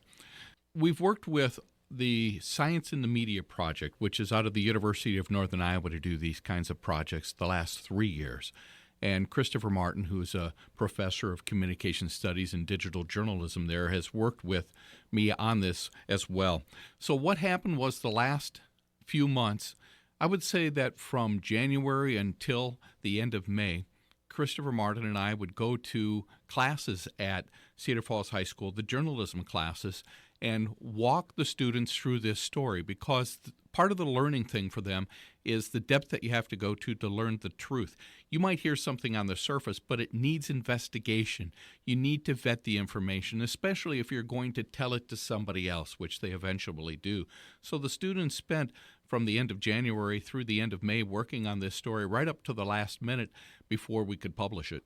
And what's interesting is the dynamic at play. They not only are doing in-depth reporting, but they're doing group reporting. They are seeing how different collaborative strategies allow for a deeper dive, if you will, into the information. And that is something that, again, is next level for most students at this point in their careers. It's a total learning experience for them. They get to deepen their learning, go and drive into not just the research skills that they need to develop, but also the writing skills, and then finally working as a group. So in the group this year, we had seniors, juniors, sophomore, freshmen. You had all of these students working together, and each one took a role. The students themselves decided how to parcel out how to do the interviews, because in this report, we've talked not just with Iowans, but we've talked with people from all of the states adjacent to Iowa. So a lot of coordination had to work, and they were able to accomplish it. Let me ask you finally, what's the most gratifying thing for you? You have had a career where you have mentored young professionals, you have taught college students, and now 4 years worth of this project with high school students. One I would say would be that these high school students have the depth to do this and do something that has impact on Iowa. We can't marginalize these students. They have skills and they have something to bring to the table. But the other thing is the growth that I see in them. They can take the skills that they've had here of doing research, interviewing people, talking to strangers, writing about it, working in a group, and they can take that into any profession as well as journalism. Lyle Muller, thanks. When we come back, Lyle will speak with a quartet of high school students who conducted the reporting project. That's next, when the Iowa Watch Connection continues. Looking for waterproof, pet-proof, scratch-resistant floors? Hi, this is Dean Sternberg, and it's Jim's Carpet One's waterproof flooring sale. Save up to 40% on beautiful waterproof floors, including carpet, luxury vinyl tile, even hardwood. Yes, waterproof hardwood. Introducing Hydrotech, 100% waterproof protection with high-end designer looks. Plus, take advantage of 60 months special financing. That's 5 years, no interest on purchases made with your Carpet One credit card. Only at Jim's Carpet One, across from Decker Truckline, Fort Dodge. Hi, I'm Raymond Denon, Vice President of Optima Tax Relief. If you're in debt to the IRS, there's a lot you need to know. Starting with rule number 1, don't mess with the IRS. They can garnish your paycheck, levy your bank accounts, even take your home or business. That's all true. But it's also true that there's a way out. It's called the Fresh Start Initiative. It's one of the biggest breaks the IRS has ever offered. If you qualify, you could save thousands, even tens of thousands. Nobody knows this program like us, the experts at Optima Tax Relief. We have an A+ rating with the Better Business Bureau, and we've resolved over $500 million in tax debt for our clients. We'll stand between you and the IRS and fight to get you the best deal possible. Don't mess with the IRS. For tax help you need, for tax help you can trust, call Optima for a free consultation. Call 800-367-6289. 800-367-6289. 800-367-6289. Optima Tax Relief. Some restrictions apply. For complete details, please visit OptimaTaxRelief.com. Michael Devine, the mayor of Manville. It's a fancy title for a part-time job. Michael Devine at AM 1400 KVFD. The Iowa Watch Connection radio program is part of a statewide audience engagement project organized by the Iowa Center for Public Affairs Journalism, an independent, nonprofit, nonpartisan news organization. The center is dedicated to producing high-quality investigative and community affairs journalism in Iowa, while also training journalism students to do this work at a high ethical level. The center is found online at iowawatch.org. Welcome back to the Iowa Watch Connection. I'm Jeff Stein. In our previous segment, 4 Cedar Falls High School students who reported on this story introduced themselves to you. Aaron McRae, Taylor Hunt, Sophia Schillinger, and Sabina Martin. Who responds first to a question posed by Iowa Watch Executive Director and Editor Lyle Muller about the experience. Tell us what you learned in this investigation that you did about the fish that we're eating. I think that we learned a lot about a topic that we weren't informed about before we started this story. I think we learned that there's a lot of disparities between states and regulations of fish consumption, and how different states deal with it is very differing. So I think that was really interesting to dive into and to talk to different states about what kind of regulations or guidelines they have and why they have those in place. So that was really interesting. I think I learned that a lot of people do know that fish can, it's not always safe to eat, that there's a fine line when it becomes unsafe to eat, about considering the amount you're eating. And they all know about the runoff, the chemicals that are in the fish, but they don't know what to do, and they don't necessarily want to stop eating the fish. They don't want to stop catching fish because they really enjoy it. So they're just like, I don't know how to change, so I'm just going to keep doing what I'm going to do. How did you go about doing this story? First, we broke up into teams that were going to cover different parts of the story, but then it kind of just became a collective team, and we decided to first make a graph to get all of our data down. So we made a large chart with different questions, and we had all the states surrounding Iowa, and we recorded all of that data that we collected from interviews and just from their websites and other resources. And I think that was really important for us to write the story, because having all the data first to really analyze it and learn about it and educate ourselves first was important. Did you run into difficulties? Yeah, definitely. It was so hard to get in touch with the DNR and the Department of Health, because a lot of their answers would be like, oh, I'm not the right person, here's another number. Oh, I'm not the right person, here's another number, and then you'd be going back to that other person. But once I got in touch with someone from the Minnesota Department of Natural Resources, they were very useful. Let's have everyone go around the horn and talk about what your part was in the project. I mostly focused on the Iowa DNR. One of the main difficulties I ran into when I was talking to them is just their website. It's informative, but in order to find information, it leads you to different links, and then from there, it's another website. So trying to find the right person to contact and then trying to find information for your questions was a little bit difficult. I did a lot of the lead interview, which was with the professor who was at a fish trout release in Cedar Falls, and that was really important because it got one of the main anecdotal parts of the story. I also did research on states like Nebraska and South Dakota and Missouri, and called up the DNRs, and I also called Greg Mickle from Nebraska, who was really informative, and he wrote this really important report that was one major breakthrough with our story, saying that states have disparities and this is why, and that was, I think, a breakthrough. I started off the story by using my connections. I have some family friends who are fishermen, and so at first I didn't think those interviews were going to be important, but they turned out to be affirming some of the research that we found.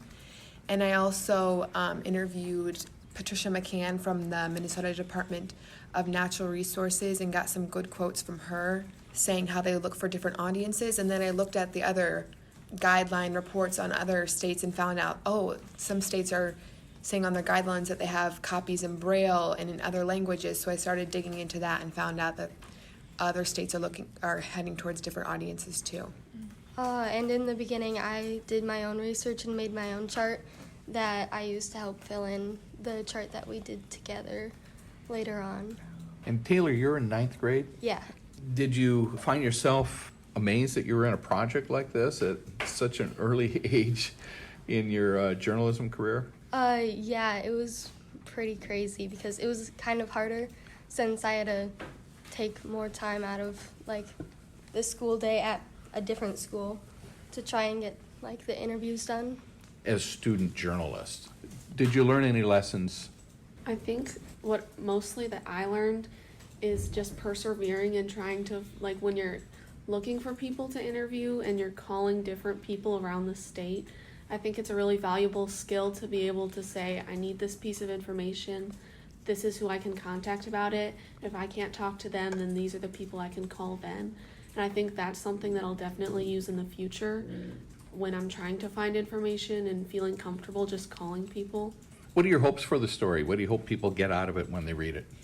I hope people realize, because fish is promoted so much, that it's a good thing to eat. And it is a good thing to eat, but I think that there's also things that need to be said about it. And I think that once it's in fine print, people will understand that there are very harmful chemicals in fish that could be eaten if you don't follow the guidelines that are given, but the guidelines aren't implemented enough. Yeah, I kind of piggyback off of Sabina. I hope that maybe this changes some policies at sporting goods stores or maybe around lakes, that people, that they don't just have the information available, that they actually push it and get realize that this is a more interesting or important topic than they thought. Now, all of you spent a semester doing this. Actually, was it more than one semester? We started in January and went through May. That's a long time, and you also did studies. Was it fun? I think it was fun. There's always the part of the project where it's like finals and you're dreading, you know that you have this story to write and you also have to study for school and you also have a cross-country meet and you also have all this stuff. But I think that in the end, there's so much payoff. And this is my third Iowa Watch story, and I really think that it's just benefited me so much as a young journalist. And I think that many people who've worked with this Iowa Watch in general can say that. Every year, when I'm in it, sometimes I'm like, can this be done? This is so much work. But then every year, I was just thinking, this is my favorite story to write, because I learn the most about the topic. And because we're digging so far into the story than just the weekly stories we write that are not below the surface. Aaron McRae, Taylor Hunt, Sophia Schillinger, and Sabina Martin, 4 Cedar Falls High School students who reported on the safety of game fish as part of a Cedar Falls Tiger Highline Iowa Watch investigation. They spoke with Iowa Watch's Lyle Muller. And that brings us to the close of this week's program. We're back again next week at this same time. In the meantime, you can connect with us online, iowawatch.org. Click on the Iowa Watch Connection tab at the top of the page to listen to all or part of this program again, for a list of stations that carry the program, and more. iowawatch.org. Follow us on Twitter at Iowa Watch, and be sure to use the hashtag IAWatchConnection when commenting about the program. We're on Facebook too, facebook.com/Iowa Watch, and you can let us know your thoughts about this program or suggest ideas for future programs by email. The address is radio@iowawatch.org. The program is produced in the studios of News Talk 1540, KXEL, Waterloo, Cedar Falls, Cedar Rapids. I'm Jeff Stein. Thank you for joining us, and we hope you'll make the Iowa Watch Connection again next week. The Iowa Watch Connection is a copyrighted presentation of the Iowa Center for Public Affairs Journalism, which is solely responsible for its content. For more information about the center, including how you can contribute so high-quality investigative and community affairs journalism and student training can continue, go online, iowawatch.org. Michael Devine at AM 1400 KVFD. Listen to this. Making radio great again.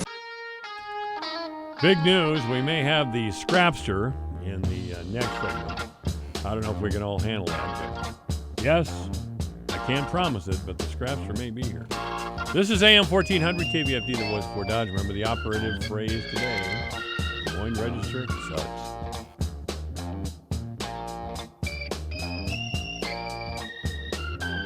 Wait, is that you, Scrapster? Hello? Hello, you're on the air. Okay, good. Let me say first, that fish story was one of the most boring fish stories I've ever heard in my whole life. What are you talking about now? That thing that you just played instead of having politicians on. Well, you've been so busy farming, Mike, and saving the world from starvation because you're all about it, that I didn't know what to make of it. I didn't think you'd be on. Yeah, well, I almost could have made it over there today, but I'm in the office. Everybody had to leave today. Becky is watching our grandson, and so I said I'd answer the phone. Well, you're a fine American and a fine human being. What is the operative phrase for today, Mike? Well, the operative phrase for today, I think, according to you, is the Des Moines Register sucks. There you go. Bingo, ladies and gentlemen. You heard it from the Assistant House Majority Leader in Iowa. The Des Moines Register sucks. That's right. And why do they suck, Mike? For making such a big damn deal over what some kid said years ago after he was showing who he really was by an extraordinary noble gesture and donating $1.7 million and counting to the Children's Hospital in Iowa City. This guy, by the way, is a security guard at Prairie Meadows. It's not like he doesn't have your money, Mike. I mean, come on. Yeah, well, no, but yeah, I'm glad people don't have my money. They'd be on food stamps. Food stamps? Mike, ever since the Kavanaugh hearings, it's pathetic what the news media, what lows they will go to, going back to when you're in junior high or high school. That is really quite pathetic. I have friends in Iowa City, and of course that's a real island of blue in our state. And I have told them repeatedly that the Democratic Party and their culture of the smug white liberal, they will shoot themselves in the head and the foot simultaneously and lose the next election to Trump. They have revealed themselves to be crude, boorish, and out-and-out cruel, all the while loudly proclaiming they're doing something in the name of the public good. It's an outrageous lie. They're just hateful and angry at being out of power, and they'll do and say anything to get power. And I'll tell you, if the Democratic Party in the state of Iowa is ever back in power, everybody better look out, because they're going to take vengeance on you. They're going to take absolute vengeance on you. Yeah, Mike. I think this impeachment, this fiasco in Washington, I think that's going to blow up in their face. I mean, I think, in my opinion, as I'm reading and reading articles and trying to wade through it myself, I think Vice President Biden and his son have created more of an atrocity than what the President of the United States has. So you're right. I think that they hate the president so bad. If they have to take out Vice President Biden, they're going to take him out too. Oh, I think that the Democratic Party, in its heart of hearts, knows that even without this little, the latest little show trial that they're on. By the way, history students, you might remember the term show trials. That's something Joseph Stalin did in Soviet Russia, where he would round up people who were sometimes once formerly his allies, and have them purged from the Communist Party, sometimes thrown into prison for life, or just out and out executed. That's what we're seeing the Des Moines Register do in miniature here. But don't worry, I think they'll get up to full speed sooner or later. This thing with the Register and this latest show trial by that strange, angry-looking Adam Schiff is so creepy I can't even tell you about it. I don't know what the American people are doing sitting on their hands. We should be up on our feet in outrage about what's happening in Washington. Just one more thing. It's one thing after another. You're right, since the Kavanaugh, actually before the Kavanaugh confirmation hearing, it was this and oh my God. And, first they put all their eggs in the Robert Mueller basket. Oh, Robert Mueller, just give him time and he'll really show you some deep-seated corruption. Well, he didn't, did he? He didn't. And now we have this. Now we have somebody deep in the CIA or in the National Intelligence Service, and he's written a whistleblower complaint. And the whistleblower complaint is Trump allegedly, and it kind of looks like he did this, may have held up some money to the Ukraine to get the Ukrainian president to look into Hunter Biden. I want to tell you something. Ladies and gentlemen, this is business as usual in Washington, D.C. politics. I would like to draw your attention once again to the fact that when Bill Clinton was governor of Arkansas. He made $35,000 a year. Now, Hillary made more because she was pretty good at playing Texas cattle futures, as I recall there, Mike. You remember that? I do remember that. The Clintons today, after all their public service, are worth $650 million. $650 million. And they have all the, since she was a U.S. senator and he was a former president, they fly around the world at will on your dime. So I'd say the Clintons have done all right in public service. If you call that public service, I want to get me some. Yeah, that's exactly right. I mean, I don't, House District 10 is the biggest majority is independents and then Republicans and then Democrats. But I have a lot of friends that are independent, Mike, and when I'm visiting them, having coffee with them in the morning, they are so disgusted with what's going on out there. Instead of getting things, and a lot of us that farm, we've got a treaty set there, a trade treaty with Canada and Mexico, and they're doing this fiasco and instead of doing the people's work, and it is very frustrating. Yeah, it is. It is. Did we ever get that USMCA thing done? No. And we haven't got the USMCA thing done because the Democrats don't want to give Trump anything, and they want to punish what they think are the Trump voters. I mean, these people are vicious. They really are. Yep. No. Yeah, it's serious. I mean, it just, I don't, it's just, I love politics, but it's almost too much for me some days. This isn't politics. This is revolutionary activity. This is overthrowing governments. This is working toward the domination of an entire country. These people are a little frightening. Mike, when the CIA's involved, which they can overthrow governments because let's not kid ourselves. We've had them in other countries trying to overthrow governments. They know how to do that, and there's a lot of people. I'm not a conspiracy guy, but there's a lot of people thinking the CIA is pretty hard at work trying to maybe overthrow our government. Oh, it very well could be. Maybe not our government, but our president of the United States. That's right. When Trump first started talking about a deep state, the liberals just laughed, and Stephen Colbert and all the late show people, they were just making fun of it right and left. Now we know there is a deep state. The FBI was thoroughly corrupted. The FBI was thoroughly corrupted and working actively to elect Hillary Clinton president. And Andrew McCabe still has the audacity to put out a self-serving book and then sue because he was unfairly terminated. I'm amazed. I'm flabbergasted. I see, to change the subject a little bit, I see another candidate has entered the House District 4 congressional race, I think. Yeah, what's going on there? Does everybody think King's that easy to unseat? Well, I've said this all along. I've said that I think there's going to be some. First of all, I think Steve King's support is a lot better than people want to believe in District 4.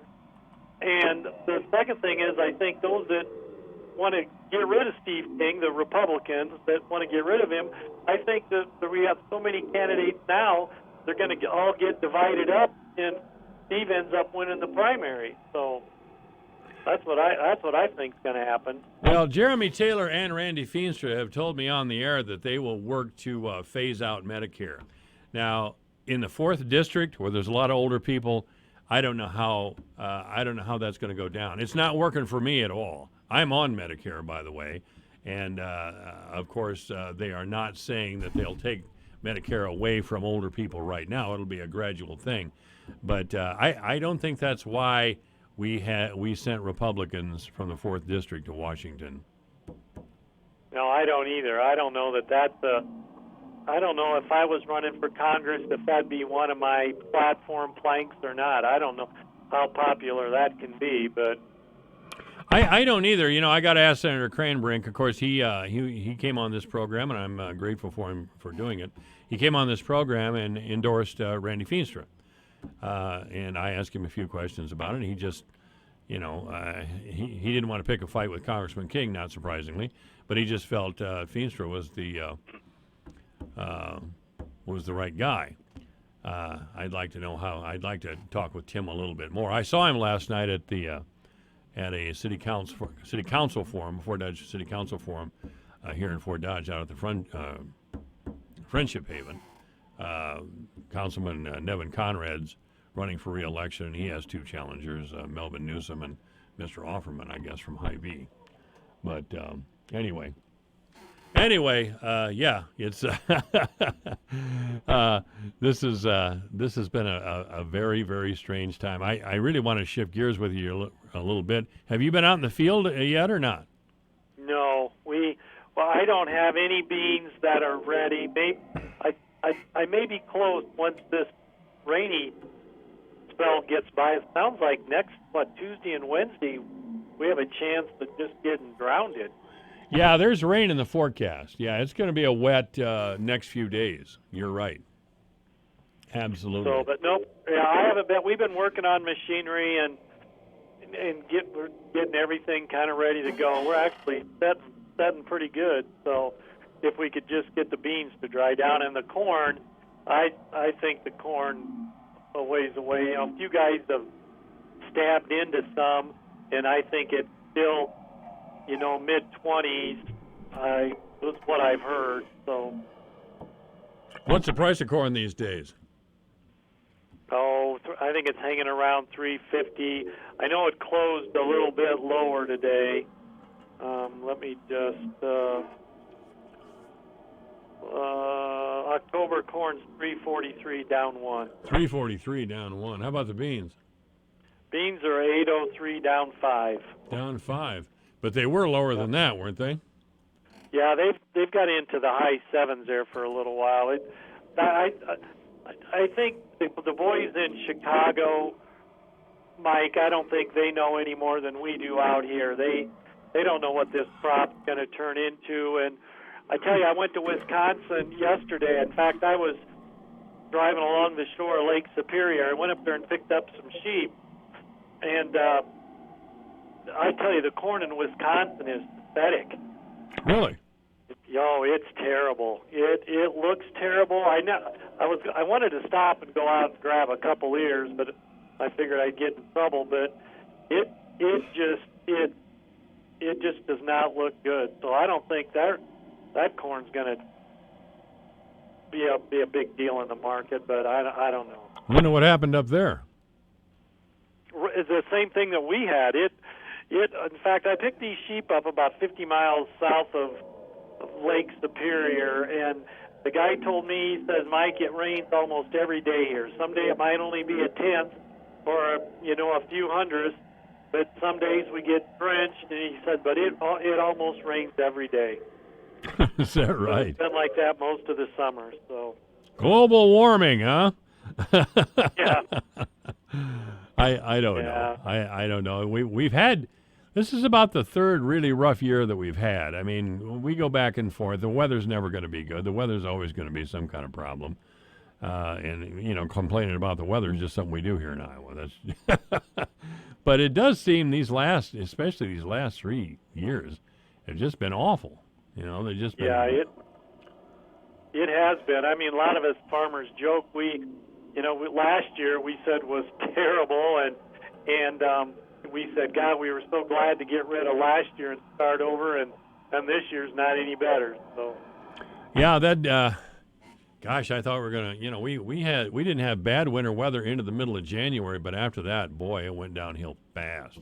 We had a bad winter after that, and it went clear into March, way into March, and February was just one frozen. Well, we were just frozen. Yeah, that's all we were.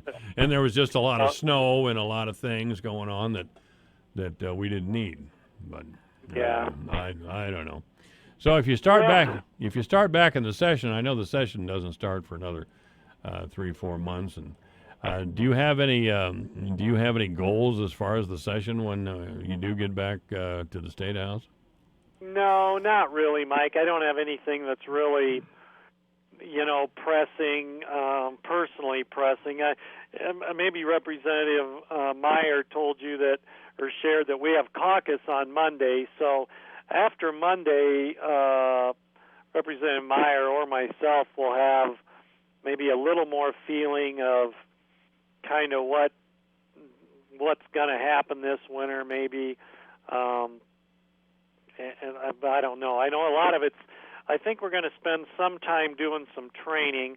I'm not exactly sure what that's about. And then we'll probably talk some policy stuff that people are looking at. But other than that, I guess I don't really know what to expect. I know Senator Kreinbrink has shared that the Senate is very interested. We did the personal income tax breaks, and we kind of got that put together. And now I think the Senate would like to do the same thing for business and for businesses and entrepreneurs. Try to put some type of tax break together for small businesses and businesses in the state of Iowa. So, okay. But other than that, I don't really have much to share about what I think is going to happen. Yeah, well, God, who knows what's going to happen. I just wondered if you had an overriding goal or something. There was something that was really pressing that you wanted to tackle.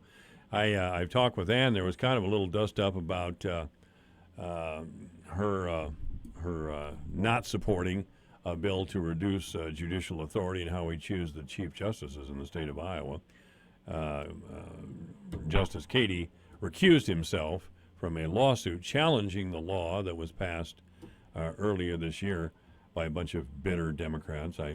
I think every time I say Democrats, I should really use that adjective bitter before I or adverb bitter before I say Democrats, because apparently some attorneys and the same guy who was representing Jerry Foxhoven, the guy that Kim Reynolds fired, he says he's a whistleblower. It's it's always in court. It's always this. It's always that. It's just, God, can we get something done? Or if at the very least, can you just shut up? Yeah, well, that might be the the toughest thing. And I don't know what's driving all this. If people just want to have their minute of glory, and media people included, I think, they want to try to break some big story, even though it's not a big story, so they can have their minute of glory, and politicians want to get their minute on TV, and it's wearing. Well, don't let it get you down, Mike. We need you down the State House. But I'll tell you what it is that the culture of the smug white liberal believes that the country agreed with them on a lot of things, that they were the rightful leaders of society. They should use legislation to control business and agriculture, and they should also use legislation to enrich the public employees, maybe do a little something for private sector people. But they really feel morally superior to other demographic groups in our country. They're really not. They're really not at all. And when the voters that they rejected their entire smug philosophy, they went crazy, and they're still crazy. They really think that they're going to be relegated to the sidelines forever if they don't do something right away. You hear it all the time, that, this can't be normal, this can't be normal. They're usually talking about Trump or Kim Reynolds or something when they say that. But what they're really saying is, we're out of power, the majority doesn't like us and doesn't believe in us, and we have to get the reins of power back so we can slap them all into shape. I really think that's it, Mike. I mean, it's arrogance. It's just arrogance, and a desire to punish those who have not recognized and realized their wonderfulness. Yeah, unfortunately, I think you're probably right. Well, I'm always right, Mike. You ought to know that by now. Well, I know you're the doctor of truth. The doctor of truth. Hey, I was out of the office. I was busy. Like I said, I went to Wisconsin. I was outside working on equipment. But I see on the front of one of the messengers that I briefly scanned something about the Wakanza. Is that whole deal falling apart, or what's going on there? Yeah, it's not looking good, really. We had a city council meeting on Monday where one of the representatives of KDG, the developers, showed up. And KDG, we have hardly heard a thing from them for 2 years as to getting started on the Warden Plaza. I had Councilman Flattery in here yesterday and Councilman Minke on Wednesday. It's not looking good at all. You know, we're talking about waiting another year before we even have tax credits or in the spring at least. It's just, it's not looking good. Nevin Mulholland will be in here in the next hour, and I'll give him some truth. And of course, Nevin's been working on the Warden Plaza for a long time, but I'll ask him about it. But yeah, it's not looking good at all. Mike, I saw quick the Cubbies. Are they out of contention? I saw that. Oh yeah, they're out of it. They just took a dive. I'm very disappointed in them. And I was here Wednesday with a paper bag on my head because I didn't want anybody to recognize me as a Cub fan. Anyway, Mike, thanks a lot. Got to go. Okay, we'll talk to you later, buddy. All right, thanks a lot. That's Representative Mike Sexton, AM 1400, KVFD, the voice of Fort Dodge. Finding great candidates to hire can be like, well, trying to find a needle in a haystack, but not with ZipRecruiter. Its powerful technology actively finds and invites qualified candidates to apply to your job. So while other companies might deliver a lot of hay, ZipRecruiter finds you the needle in the haystack. See why 4 out of 5 employers who post a job on ZipRecruiter get a quality candidate within the first day. Try ZipRecruiter for free at ZipRecruiter.com/free. That's ZipRecruiter.com/free. When severe weather threatens, keep it here for the Severe Weather Advisor. Brought to you by Creative Signs and Graphics, Fort Dodge. For signs, decals, vehicle graphics, magnets, logos, customized documents, and more. If your business needs it, Creative Signs and Graphics can make it. And a stitch above the rest embroidery, Fort Dodge. Step out in style with quality brands, timely turnaround, and professional service. A stitch above the rest. Embroidery professionals worth finding. Remember, when severe weather threatens, stay with your friends on KVFD.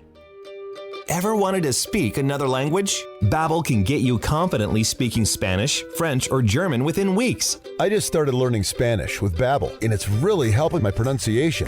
¿Cómo te llamas? Loffersweiler's Funeral Home understands that losing a loved one is one of the most difficult things you will ever experience. They understand that a family who has experienced the loss of a loved one needs immediate assistance that often can't wait until the next morning.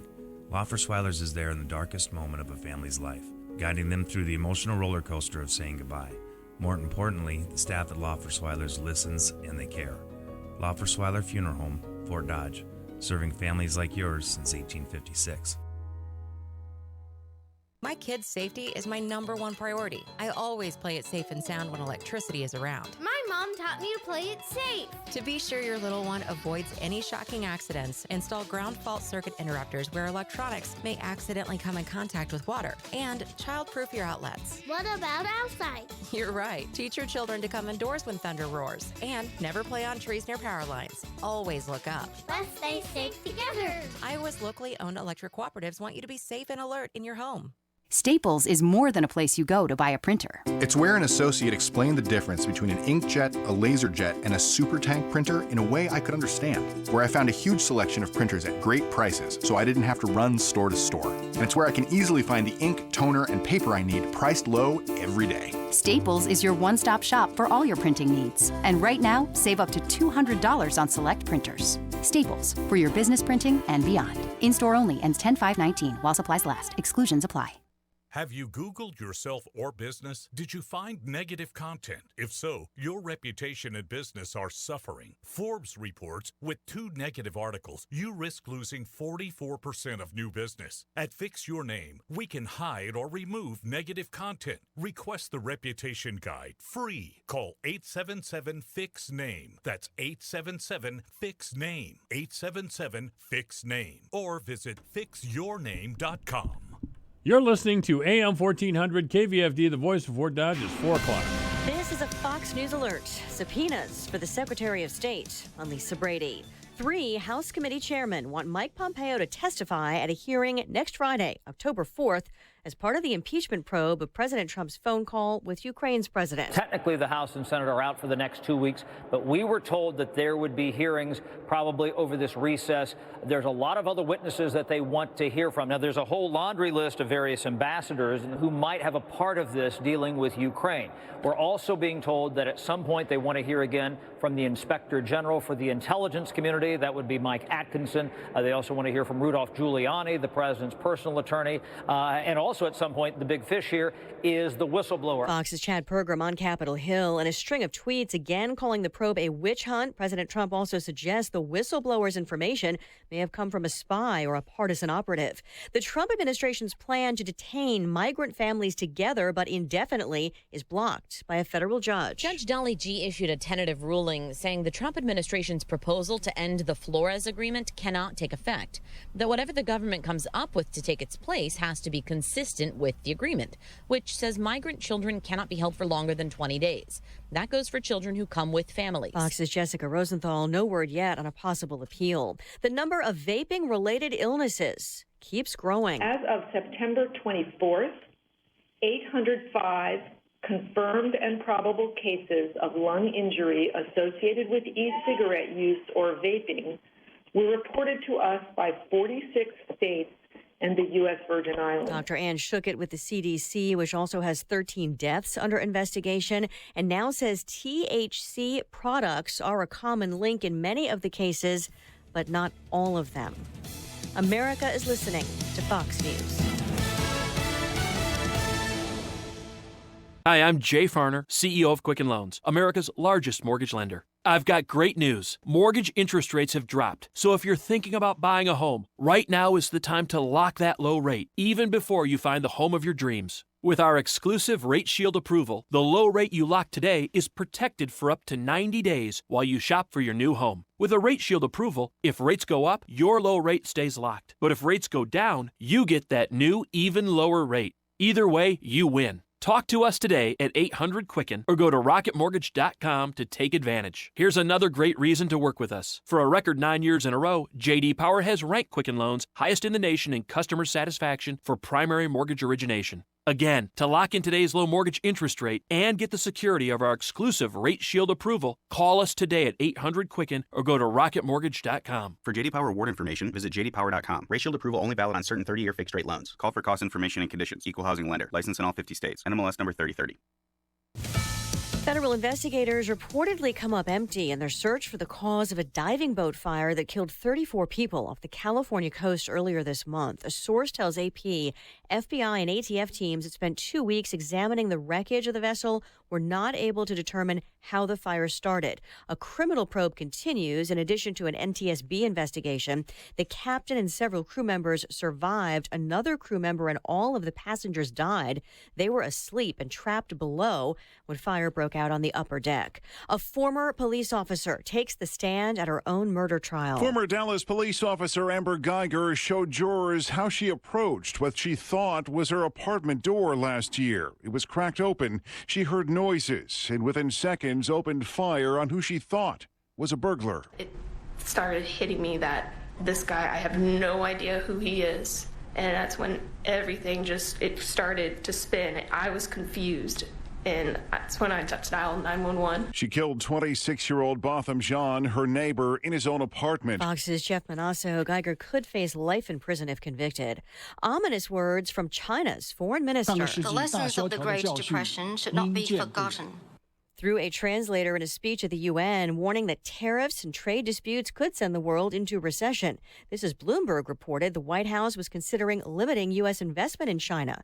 Trade tensions rattling the markets for a time. Fox Business Network's Jerry Willis at the New York Stock Exchange. One other comment from China that I think is important here. We had a top diplomat saying that there would be, quote, endless troubles if the U.S. and Chinese economies decoupled. And I think a lot of people down here agree with that. Interesting day in the markets. China, China, China. The Dow shaving some losses at the end, down 71 points, but the NASDAQ dropped more than 1%. And Brady. This is Fox News. Your news, your town, your station. KVFD News when it breaks. With your KVFD News update, I'm Rob Jones. A man was found dead in the Des Moines River yesterday afternoon after he reportedly jumped from the Fort Dodge High Bridge. Union Pacific Railroad dispatchers witnessed the man jump before calling the authorities. The Fort Dodge Fire Department was dispatched and used a boat to locate the man's body and retrieve it from the water as he was floating in the river about 2 miles southeast of the Fort Dodge Correctional Facility. The identity of the man has not been released as of this time, and there was no further information on the case. We plan to have more on this story as new details emerge.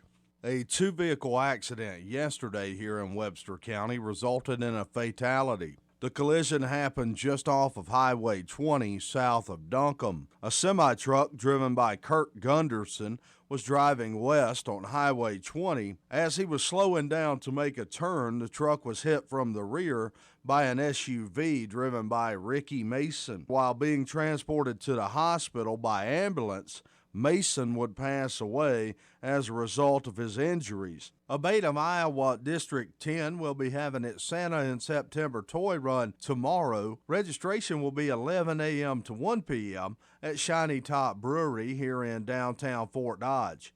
The cost is $10 and a new unwrapped toy per rider. Here's Doug Smith from A Bait of Iowa District 10 on the reasoning behind the Santa in September toy run. And that's what we're here to do, is to try to put a smile on children's faces that normally don't have a smile on Christmas morning. High school football action, week number 5 under the lights tonight. The season's starting to heat up as all the local area teams open district play tonight. On Sunny 99.7, join Greg Woods on the call for a 6:45 pregame and a 7 p.m. kickoff as the St. Edmund Gales are on the road at IKM Manning. The Gales come in 2-2 on the season, coming off a tough, hard-fought loss last week to Bishop Garrigan. On 92.1, the Fort Dodge Dodgers are at home at Dodger Stadium to open district play. They're hosting Southeast Polk. This game is a battle of two top 10 teams. The Dodgers come in 4-0 on the season. Southeast Polk coming in at 3-1 with their only loss to number 1 West Des Moines Valley. Here's Dodgers coach Matt Miller on the magnitude of tonight's game. It is a huge game in the fact that, hey, you've got two teams that are going to be sitting there, hopefully at the end of the year, fighting to be that top district qualifier and, have a home game.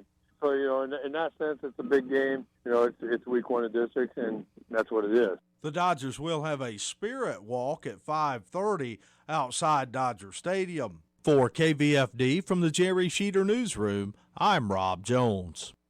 Here's the AM 1400 KVFD weatherology forecast. Sunshine mixed with clouds at times this afternoon with a high of 72. Northerly winds 8 to 15 miles per hour. Partly cloudy tonight, lows level off around 48. Partly cloudy skies again tomorrow, highs around 65. Upper 70s Sunday with a chance for scattered storms, mid 80s Monday. From the Weatherology Weather Center, I'm meteorologist Jennifer Wojcicki. Currently, it's 69.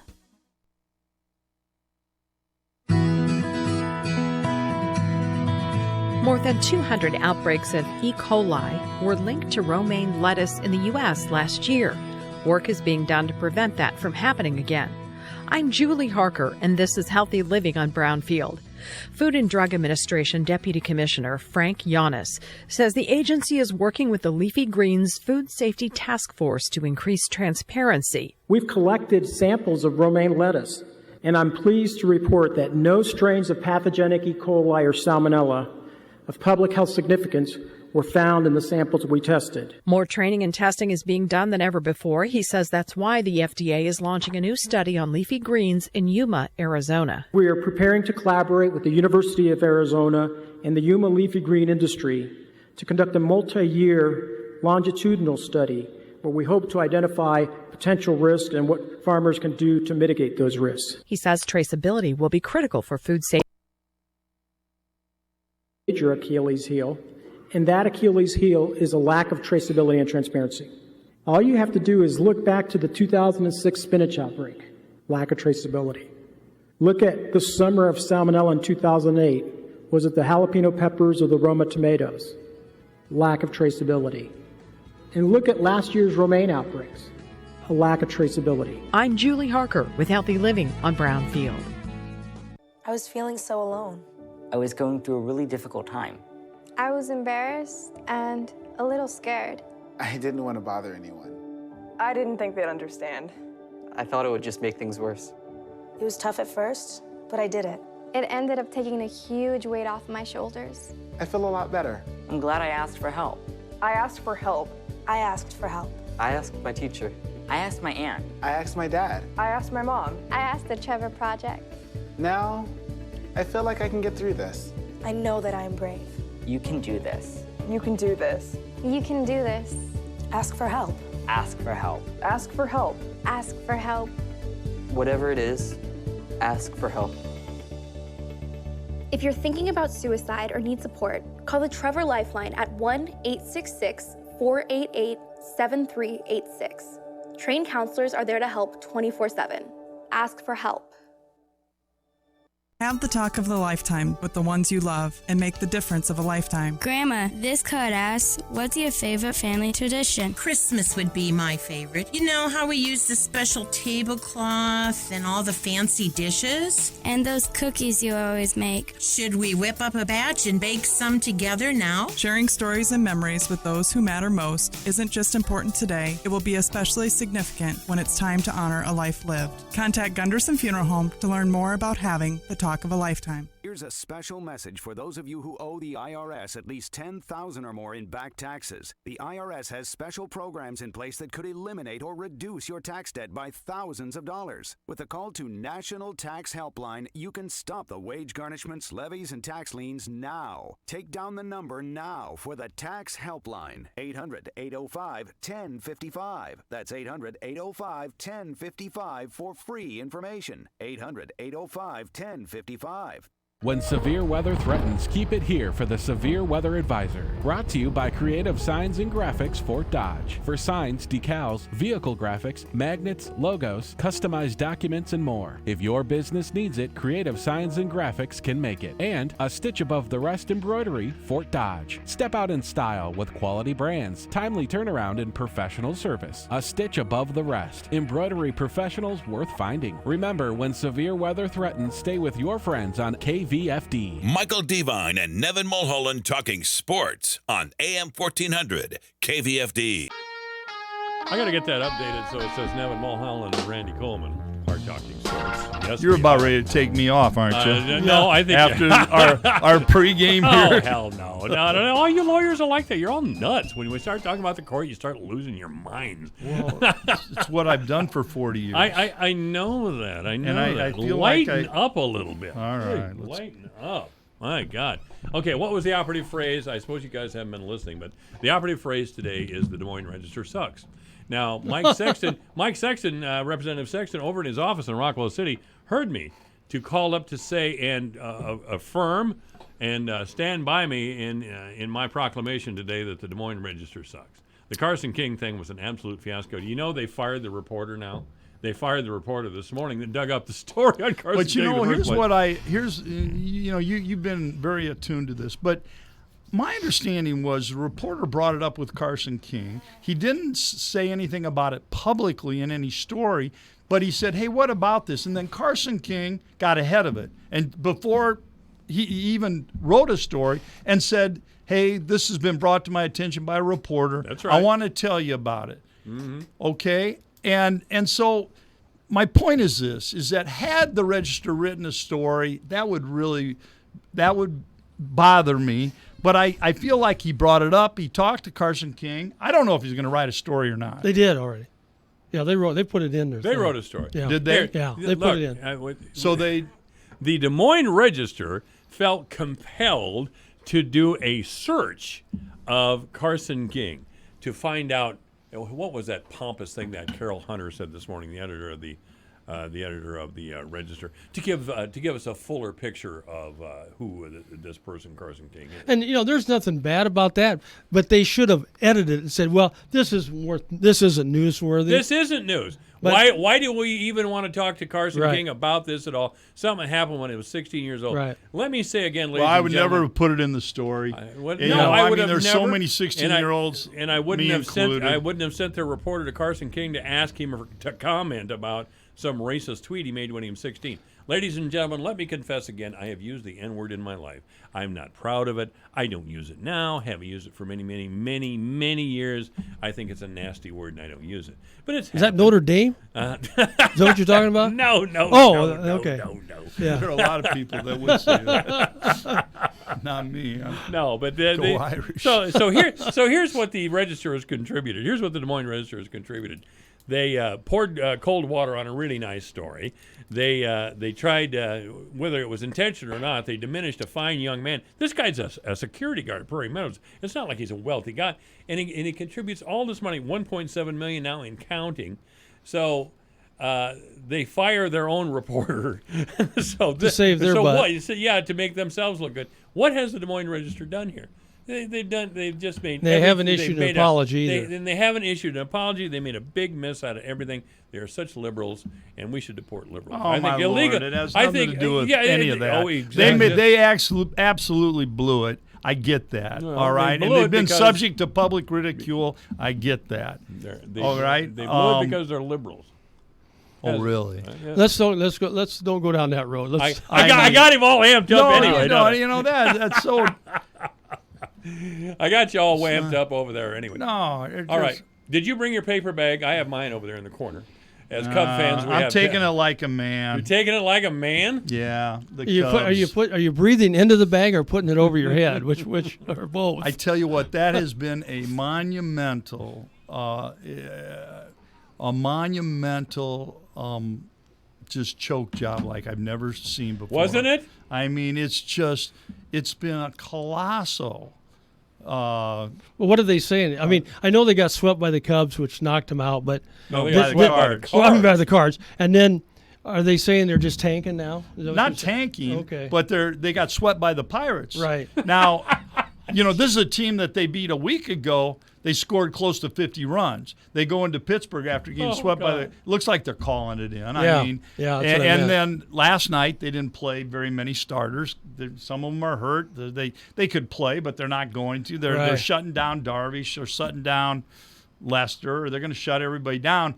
What I find really funny about the whole thing is the Brewers are beside themselves because the Brewers have inched themselves They're only one up. back. They're one game back to win the division, and the Cardinals and the Brewers have 3 games left. Fortunately for the Cardinals, it's against the Cubs in St. Louis. In St. Louis, and the Cubs have already announced we're not going to play many of our starters, and the Brewers have indicated they're not happy about it. Oh, by the way, ladies and gentlemen, we are live today, so if you want to join the program, it's 515-955-1400. Good afternoon. You're on the air.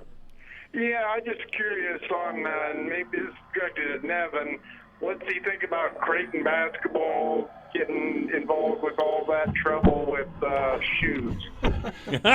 Well, actually, one with shoes, but it was with Bowen, the kid that they recruited a couple years ago that ended up going to Louisville.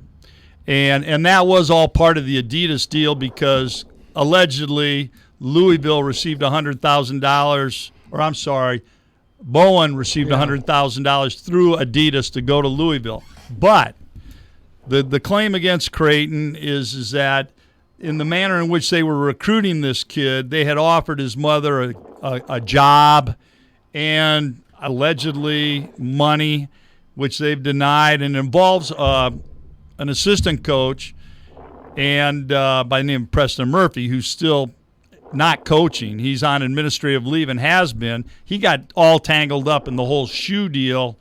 We don't even have time to go into that. But we'll see what happens. He had a relationship with the guy, didn't he? What's that? Our Self is going to be out at Kansas. Self is going to be out of Kansas. I don't know if he'll be out, but there's serious allegations brought against the Kansas program and Bill Self. Sir, you're breathing into the microphone really bad. It sounds like an obscene phone call. I know it isn't, but if you could hold the microphone. I'm sorry. No, that's quite all right. It happens all the time. I always sound like I'm making an obscene phone call. Here's what I'll tell you about on the Creighton end of it, and we'll see what happens. They were supposed to find out where they stood with the NCAA months ago, and obviously that hasn't happened. I mean, I'm hearing from that they feel as though there's not going to be any substance to it, but we'll see. Famous last words, I won't believe it till I see it. Well, I mean, North Carolina got away with murder on stuff, and I don't know about All the big schools do. I'm shocked they're going after KU. It's a good point. That's a big part of that KU story is that they actually are going right. after them. Yeah. Did you see what they did to Georgia Tech? They just put them on a year's suspension and no postseason play, and I don't know. And then what they did, they lowered the boom on DePaul on some really silly stuff, but they usually don't go after the big boys, if you've noticed. They just don't. That's right. All righty. Talk to you later. All right, thanks. Thank Thanks you for the calling. call. Great you could call again. He was one of our more knowledgeable callers in the past. Don't know his name. I don't recognize his voice at all. But, he's but that getting back to that Kansas thing, it'll be interesting because Kansas is going to fight it tooth and nail. Yeah. And I really think that if Kansas wins that, I think that puts the whole NCAA, the way they handle these things, in complete chaos or jeopardy. Well, North Carolina won. I mean, at the end of the day, they just was that over the academic thing? Yes. Yeah. And it amounted to a nothing deal, and frankly, it was a big deal. I thought what I read of it. Yeah.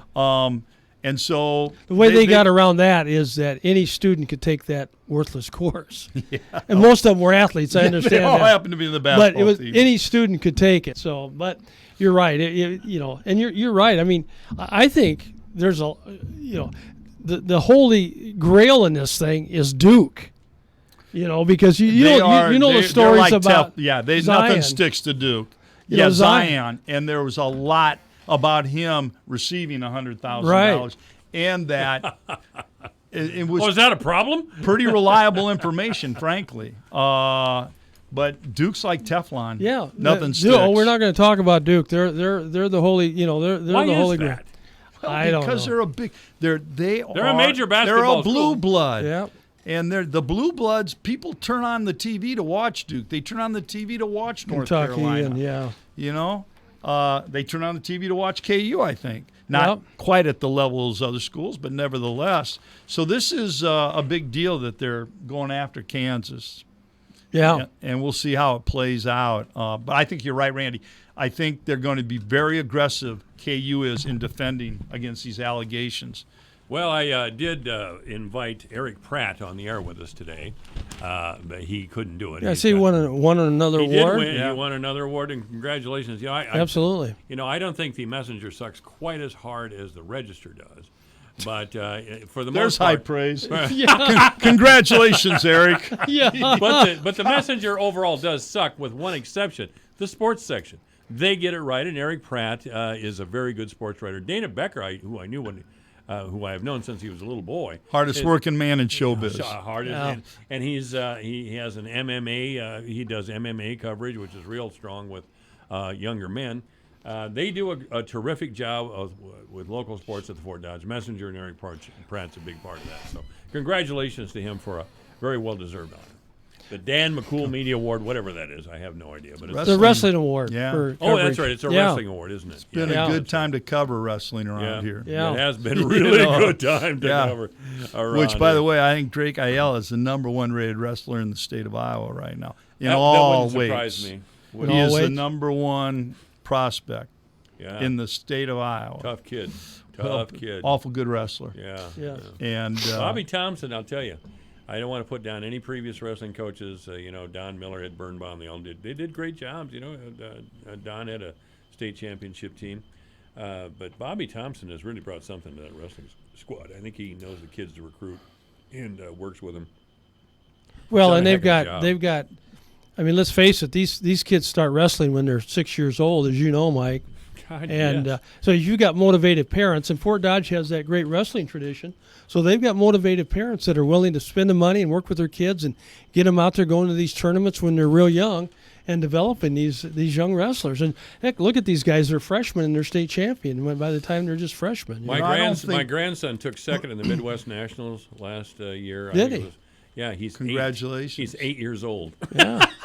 But Bobby does a great and he's job. He's probably wrestled 500 times. The parents do a great job, but also you have no idea the time that his assistant coaches, Tanner Utley being one of them, but the time they spend with these kids. And what always amazes me about wrestling, as opposed to coaching other sports, is that these guys are on the mat wrestling with these kids, these adults. I mean, I just can't believe it. That's not that's heavy lifting, man. That's hard work. The and to be able to have these guys get out, and wrestlers are a different breed of cat, but they'll be up early in the morning working out with these kids after school, Saturdays, Sundays. They're commitment, commitment, even by the wrestlers themselves, is maybe more than any other sport. I don't know. I mean, the time commitment, the effort, the weightlifting, the running, the weight loss that they go through. It's just it's brutal, and they've got to be committed. I had one son that wrestled, and not very good, but I told him, I says, if you can wrestle in the state of Iowa at the high school level, everything else in your life will be downhill. Be downhill, and I truly believe that, for the very reasons that you just stated right now. Yeah, well, I would recommend go to YouTube and type in Eastern Iowa Wrestling Club. That's the club that Tom and Terry Brands have with some other former Hawkeye wrestlers. And it's mainly an explanation of the mental toughness required to be a wrestler. It's really interesting listening. But my little 8-year-old grandson, I didn't think he was really old enough, but he's a member of that club. Wow. And he gets to work out every now and then with Spencer Lee, and some of those great great wrestlers are on the University of Iowa team right now. I mean, the young men look after the kids and show them things. It's really an outstanding program. But again, if you really have... by the way, Tom and Terry are like 51 years old now.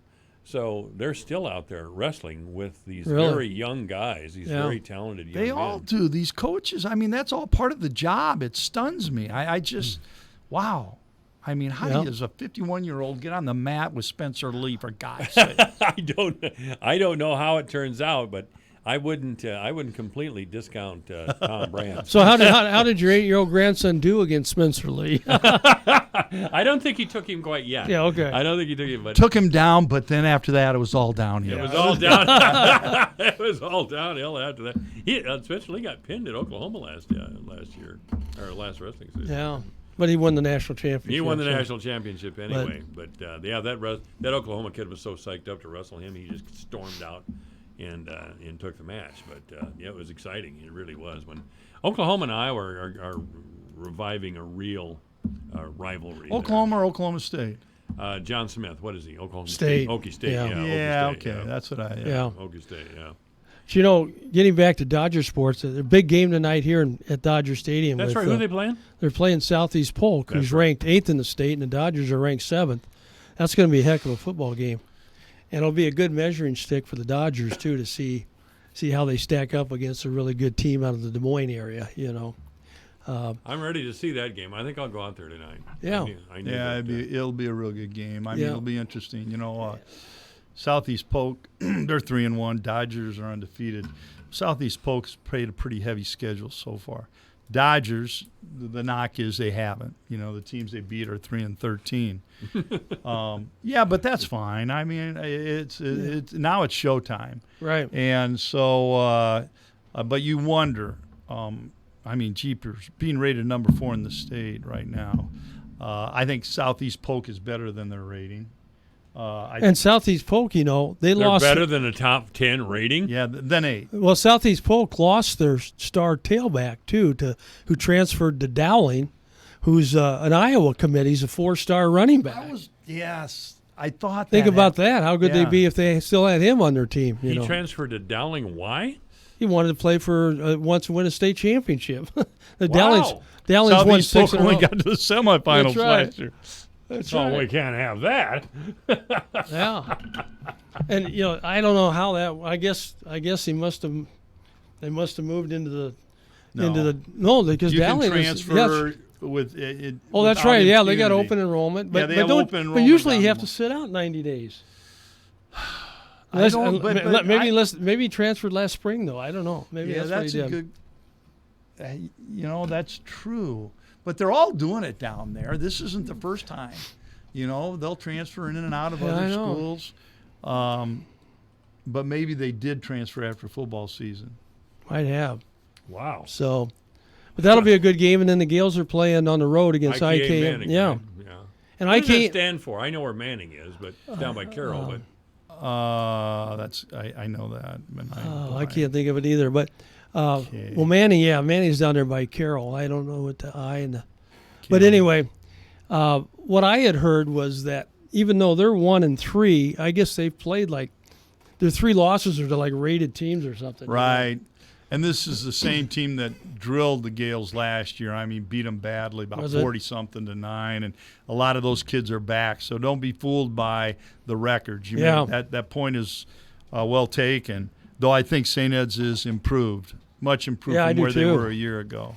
I do too, really. I've taken to watching them practice over here on the old North Junior High football field, and they run some good drills over there. They run real good drills, and the coaches, I can tell, are working with the kids quite well. Coach Dillon has got he's a highly credentialed coach, to say the least. Yeah, they're lucky to have him. Oh, absolutely. So it's the little guys play over there every now and then too. They had a game the other night against Clarion. I think Clarion beat them, but it's cool. It's cool to have those kids over there. Anyway, we're talking sports today on 1400 KVFD, the voice of Fort Dodge. KVFD. Listen to this. Making radio great again. Yeah, sorry about the dead air there. I was asleep. 4:32. We'll be back. The obituaries and the weather coming up. Have you Googled yourself or business? Did you find negative content? If so, your reputation and business are suffering. Forbes reports with 2 negative articles, you risk losing 44% of new business. At Fix Your Name, we can hide or remove negative content. Request the Reputation Guide free. Call 877-FIX-NAME. That's 877-FIX-NAME. 877-FIX-NAME. Or visit fixyourname.com. Looking for waterproof, pet-proof, scratch-resistant floors? Hi, this is Dean Sternberg, and it's Jim's Carpet One's waterproof flooring sale. Save up to 40% on beautiful waterproof floors, including carpet, luxury vinyl tile, even hardwood. Yes, waterproof hardwood. Introducing HydroTech, 100% waterproof protection with high-end designer looks. Plus, take advantage of 60 months special financing. That's 5 years, no interest on purchases made with your Carpet One credit card. Only at Jim's Carpet One, across from Decker Truckland, Fort Dodge. Ever wanted to speak another language? Babbel can get you confidently speaking Spanish, French, or German within weeks. I just started learning Spanish with Babbel, and it's really helping my pronunciation. ¿Cómo te llamas? This is happening. Me in my office on Monday. Project hanging over my head like an anvil. And the new guy Rick shows up. Been thinking about your problem there, boss. The answer's Upwork. I'm not sure about Rick, but now I'm on Upwork and I'm seeing all the freelance help I need. Creative directors, designers, PMs, all available now. Then I see something even better. Project delivered. With Upwork, this is happening. People call me R-Dog. Yeah, that's not happening, Rick. Upwork. Hire freelancers, make things happen. All right, this is AM 1400, KVFD, the voice of Fort Dodge, 433, 69 degrees outside. Sunny the rest of this afternoon. Tonight, partly cloudy with a low of 49. Tomorrow, sunny with a high of 65. On Sunday, we'll have some rain. That's right, showers, thunderstorms all day with a high of 70 degrees. On Monday, it'll be sunny with a high of 84. That sounds better. On Tuesday, more rain. Wednesday, more rain. And Thursday, it'll be sunny with a high only of 60. So it's cooling off. Right now, 69 degrees at AM 1400, KVFD, the voice of Fort Dodge. Obituaries this hour brought to you by the historic Bruce Funeral Home at 923 First Avenue South, Fort Dodge. You may contact the historic Bruce Funeral Home by calling 515-576-5117 or online at www.brucesfuneralhome.com. Laura Andrews has passed away. Services for Laura Andrews will be tomorrow morning at 11 o'clock at Trinity United Methodist Church here in town. Visitation for Laura Andrews will be from 9:30 to 11 at Trinity United Methodist Church. Obituaries this hour brought to you by the historic Bruce Funeral Home at 923 First Avenue South, Fort Dodge. You may contact the historic Bruce Funeral Home by calling 515-576-5117 or online at www.brucefuneralhome.com. From the Fox Business Network, fading hopes about trade and lackluster economic data weighing on stocks, with the major averages closing in the red for the day and the week, with the Dow falling 71 points, the Nasdaq down 91, S&P 500 down 16. And Americans cutting back on their spending in August, even as their incomes rose. Consumer spending rising 0.1% last month, according to the Commerce Department, marking the smallest gain in 6 months. Consumer spending accounts for more than 2/3 of U.S. economic activity, and personal income increased 0.4%, with most of it ending up in savings. And a clothing rental service is having a wardrobe malfunction. Rent the Runway is not accepting any new subscribers or new event rentals, at least until October the 15th. The clothing platform has run into a series of inventory and supply chain issues of late, resulting in tons of canceled orders and customer complaints. With the Fox Business Report, I'm Hillary Barsky. Hey, there's a new type of account takeover attack called lateral phishing. It's a serious threat. Cyber criminals hijack your email account and use it to launch phishing attacks on your internal and external contacts. What if they attack us? Don't worry. We have Barracuda Total Email Protection. So we're secured? Completely, with the industry's best layered defense against attacks, including account takeover and phishing. That's a relief. Protect your business at Barracuda.com. Barracuda, your journey secured. What does building a better bank look like? It starts with building Capital One cafes, warm, inviting places that feel nothing like a typical bank, where you can open an account with no fees or minimums in 5 minutes. And you'll always find people ready to help you, not sell you. Welcome to Banking Reimagined. What's in your wallet? For consumers only. Offered by Capital One and a member FDIC. Cafes available in select locations. Copyright 2018 Capital One. When it comes to your identity and the personal information on your devices, there's no soundtrack to let you know you're in danger. Today's digital world is so connected, it just takes one weak link for criminals to get in. Good thing LifeLock includes the power of Norton Security. LifeLock uses proprietary technology to help detect threats like your personal info for sale on the dark web. And Norton Security helps protect up to 5 devices from ransomware and other online threats. Plus, if you have a problem, our agents will work to fix it. No one can prevent all identity theft or cybercrime or monitor all transactions at all businesses, but with LifeLock, we can help alert you to danger. Act now, and for a limited time, get 30% off your first year. Go to lifelock.com and enter promo code NEWS. That's promo code NEWS for 30% off. Offer expires October 6th, so don't wait. LifeLock with Norton. More detection, more protection. Loffersweiler Funeral Home is pleased to announce the addition of our crematory. I'm Luke Loffersweiler. The addition of our on-site crematory is another example of how we consistently exceed expectations and deliver a standard of service that is 100% guaranteed. At Loffersweilers, we're honored to give your family our assistance and expertise, taking care of even the smallest details before, during, and after the funeral, so you can begin the healing process. We're Loffersweiler Funeral Home, Fort Dodge, a trusted friend of the family for over 160 years. Michael Devine, the Doctor of Truth. Does anyone have anything they'd like to confess? That AM 1400 KVFD. All right, we're probably going to talk about the emasculated band culture at the University of Iowa. I may get Randy Coleman going on this. Apparently, all the band members have surrendered their manhood in the name of victimhood. So there we go.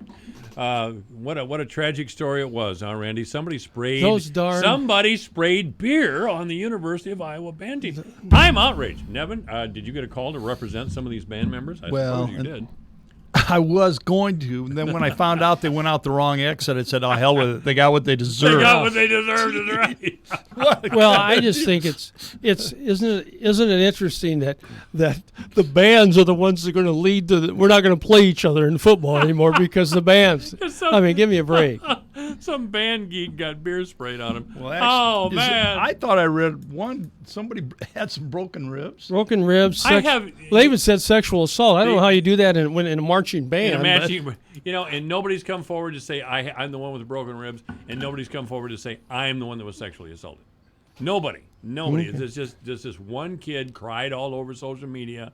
And, of course, here came Barta. And, that's all it takes with Barta is one phone call, And that's exactly what I thought. Here he is again. He's getting a little gun shy, after he lost that. Well, the Iowa president's complicit, too. I mean, he's made a big deal out of it. Yeah, what is his problem? I mean, he's supposed to be the big conservative Republican hard guy who's going to shove back on the faculty and slap that institution into shade. And I guess the thing that I know I'm not a band person, okay? Although I like marching bands, I think they add a lot of spirit to the environment.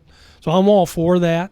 But I don't know why does the Iowa marching band have to go with the Jack Trice Stadium for that game and vice versa? I mean, you're just asking for potential trouble. That shouldn't be. You shouldn't have trouble. No. Come on, at both places. What do you mean you shouldn't have trouble? There's gonna be trouble, Nevin. That's right. You have you had that place drunk. open. You had that place open at 5 a.m. Hilton Coliseum, and those guys were putting out their tents. And this was after the game. There's, these are young people. There's going to be a little bit of a problem. Guys are going to throw beers on each other. I mean, what a tragedy! What a trauma!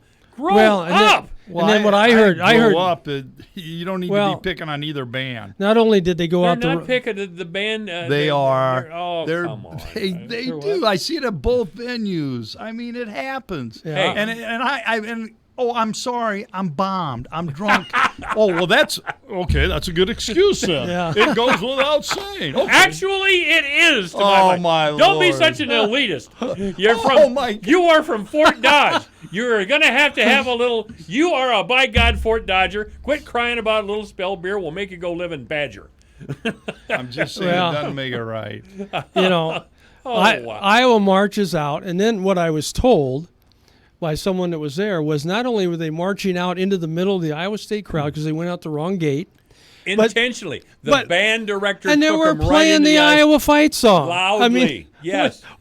You're just asking for it. And they did get it, and then they go crying. I know. Boy, I tell you, these band guys, there's no doubt they're going to wind up in the Marine Corps because they're just that type of guy,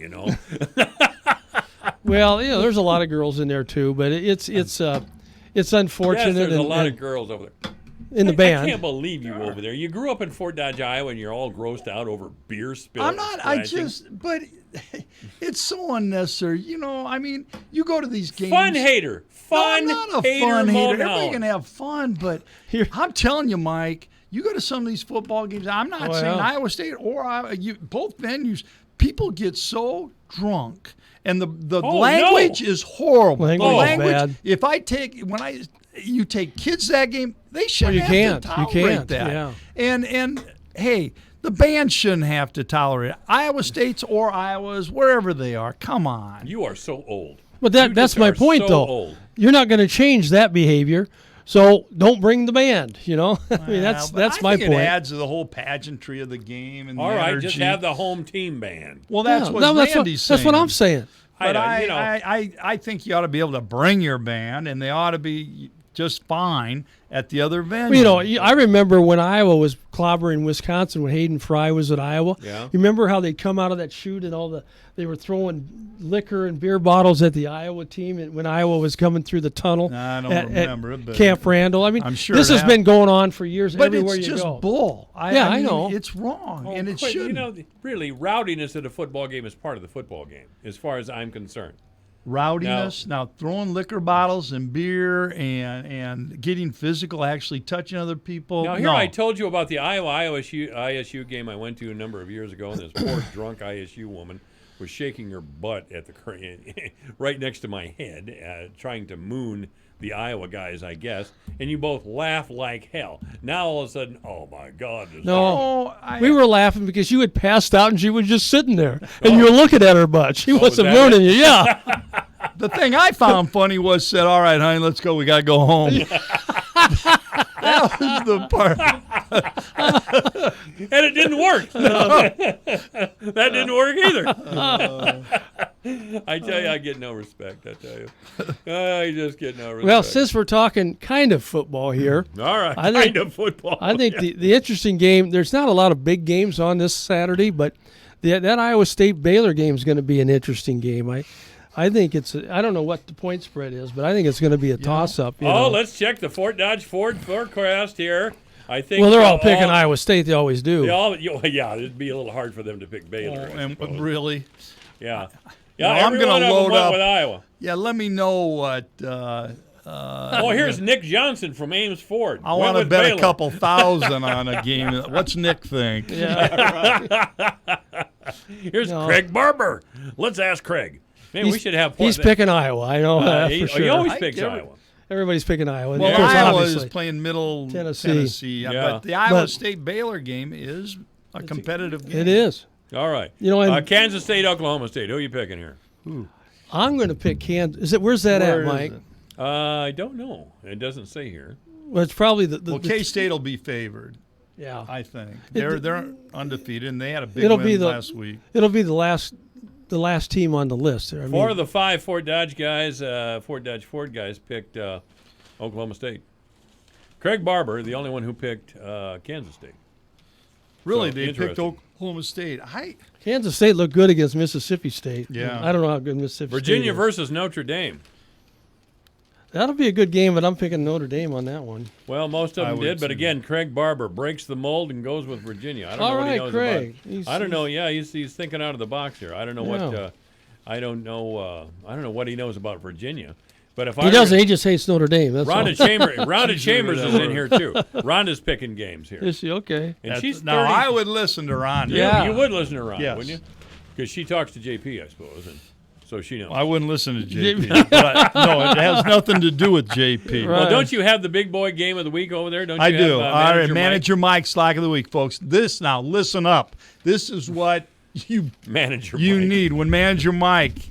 Lock of the week last year is 9-0 at 9 consecutive weeks. So he knows what he's doing, folks. So lock of the week. Somebody from Arizona is calling me right now. Let's get rid of that. It's a telemarketing call. The lock of the week in the pro game: the Texans giving 4 to the Carolina Panthers. There you go, Manager Mike's lock of the week. Ooh, wow! Really? Wow. Yeah.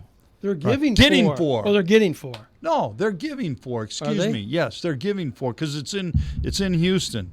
I hope he's wrong on that one. But seriously, my fantasy football team, I'm going. So, in other words, he's saying that the Texans will win by more than 4. Right. Yeah. Correct. Okay. Yeah. Correct. So there you have it. Manager Mike, folks. That is like gold, and that's free. That is free. You don't even have to pay for this service. You can contact him down at the Prairie Meadow Sport Book. Any of you lose, just call Old Boston's 955-554. I think. I don't know what it is. I hope that's the right number. Is 5333. Okay, 5333. Ask for Manager Mike. Manager Mike, get your money back. If you get your money back, buddy. Bring it over here. Bring it over here. So ISU and Baylor. I'm picking Iowa State. I think, frankly, I don't think Iowa State's looked that good so far. Well, they're pretty good last Saturday. 72. What did you want them to do? Oh, come on. Poor old Louisiana Monroe. They were sad. Who says that? I mean, 72. What else could they have done? They had to score 100. They look like an NFL team. Are we forgetting the UNI and Iowa game just so we can say, look, they really beat up on Iowa's really good. Iowa's not that good. Northern Iowa did they get beat last week? No, they won. Okay, so both those teams are pretty good teams. And let me put Louisiana Monroe in perspective for you. They should have beat Florida State. They missed an extra point. Was that in overtime? I'm not sure, but yeah, it was Does close. Does that mean they still got beat or not? They did, but Mike, and you're Florida comparing State scores.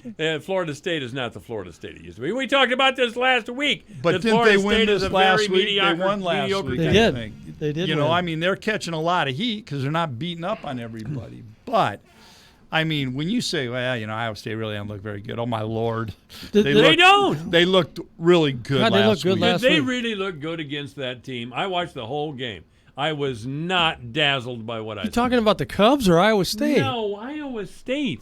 I Oh mean, my God, they scored 72 points. By the third quarter, poor Louisiana Monroe was dragging its defense on and off the field. It was pathetic. Yeah, I mean, it was pathetic. I don't know how Brock Purdy could be any better, except in the He first was out quarter. of the game in the first middle quarter of the first third. two. But in the meantime, he racked up about 500 total he yards. He only got Player of the Week from the Big 12. Yeah. Oh God, overrated. Oh my gosh. Overrated.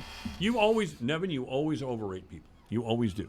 Well, I'm not. I'm just saying, in response to your comment, they haven't looked very good. I did take issue with that. I thought they looked good last week. Really good. I did too. But it'll be a good game because it's Iowa State's first road game. Right. And so you never know exactly how they'll react. They claim the crowd's going to be big. Baylor's got what they call a gold out going down there for the game, and Baylor's looking at it as a huge game for them. And it's going to be about 95 down there. It's going to be hot tomorrow. 110 on the field. Good luck with that. I mean, yeah. We haven't had a lot of hot weather here the last month, so it'll be a challenge for them. But I like them myself too.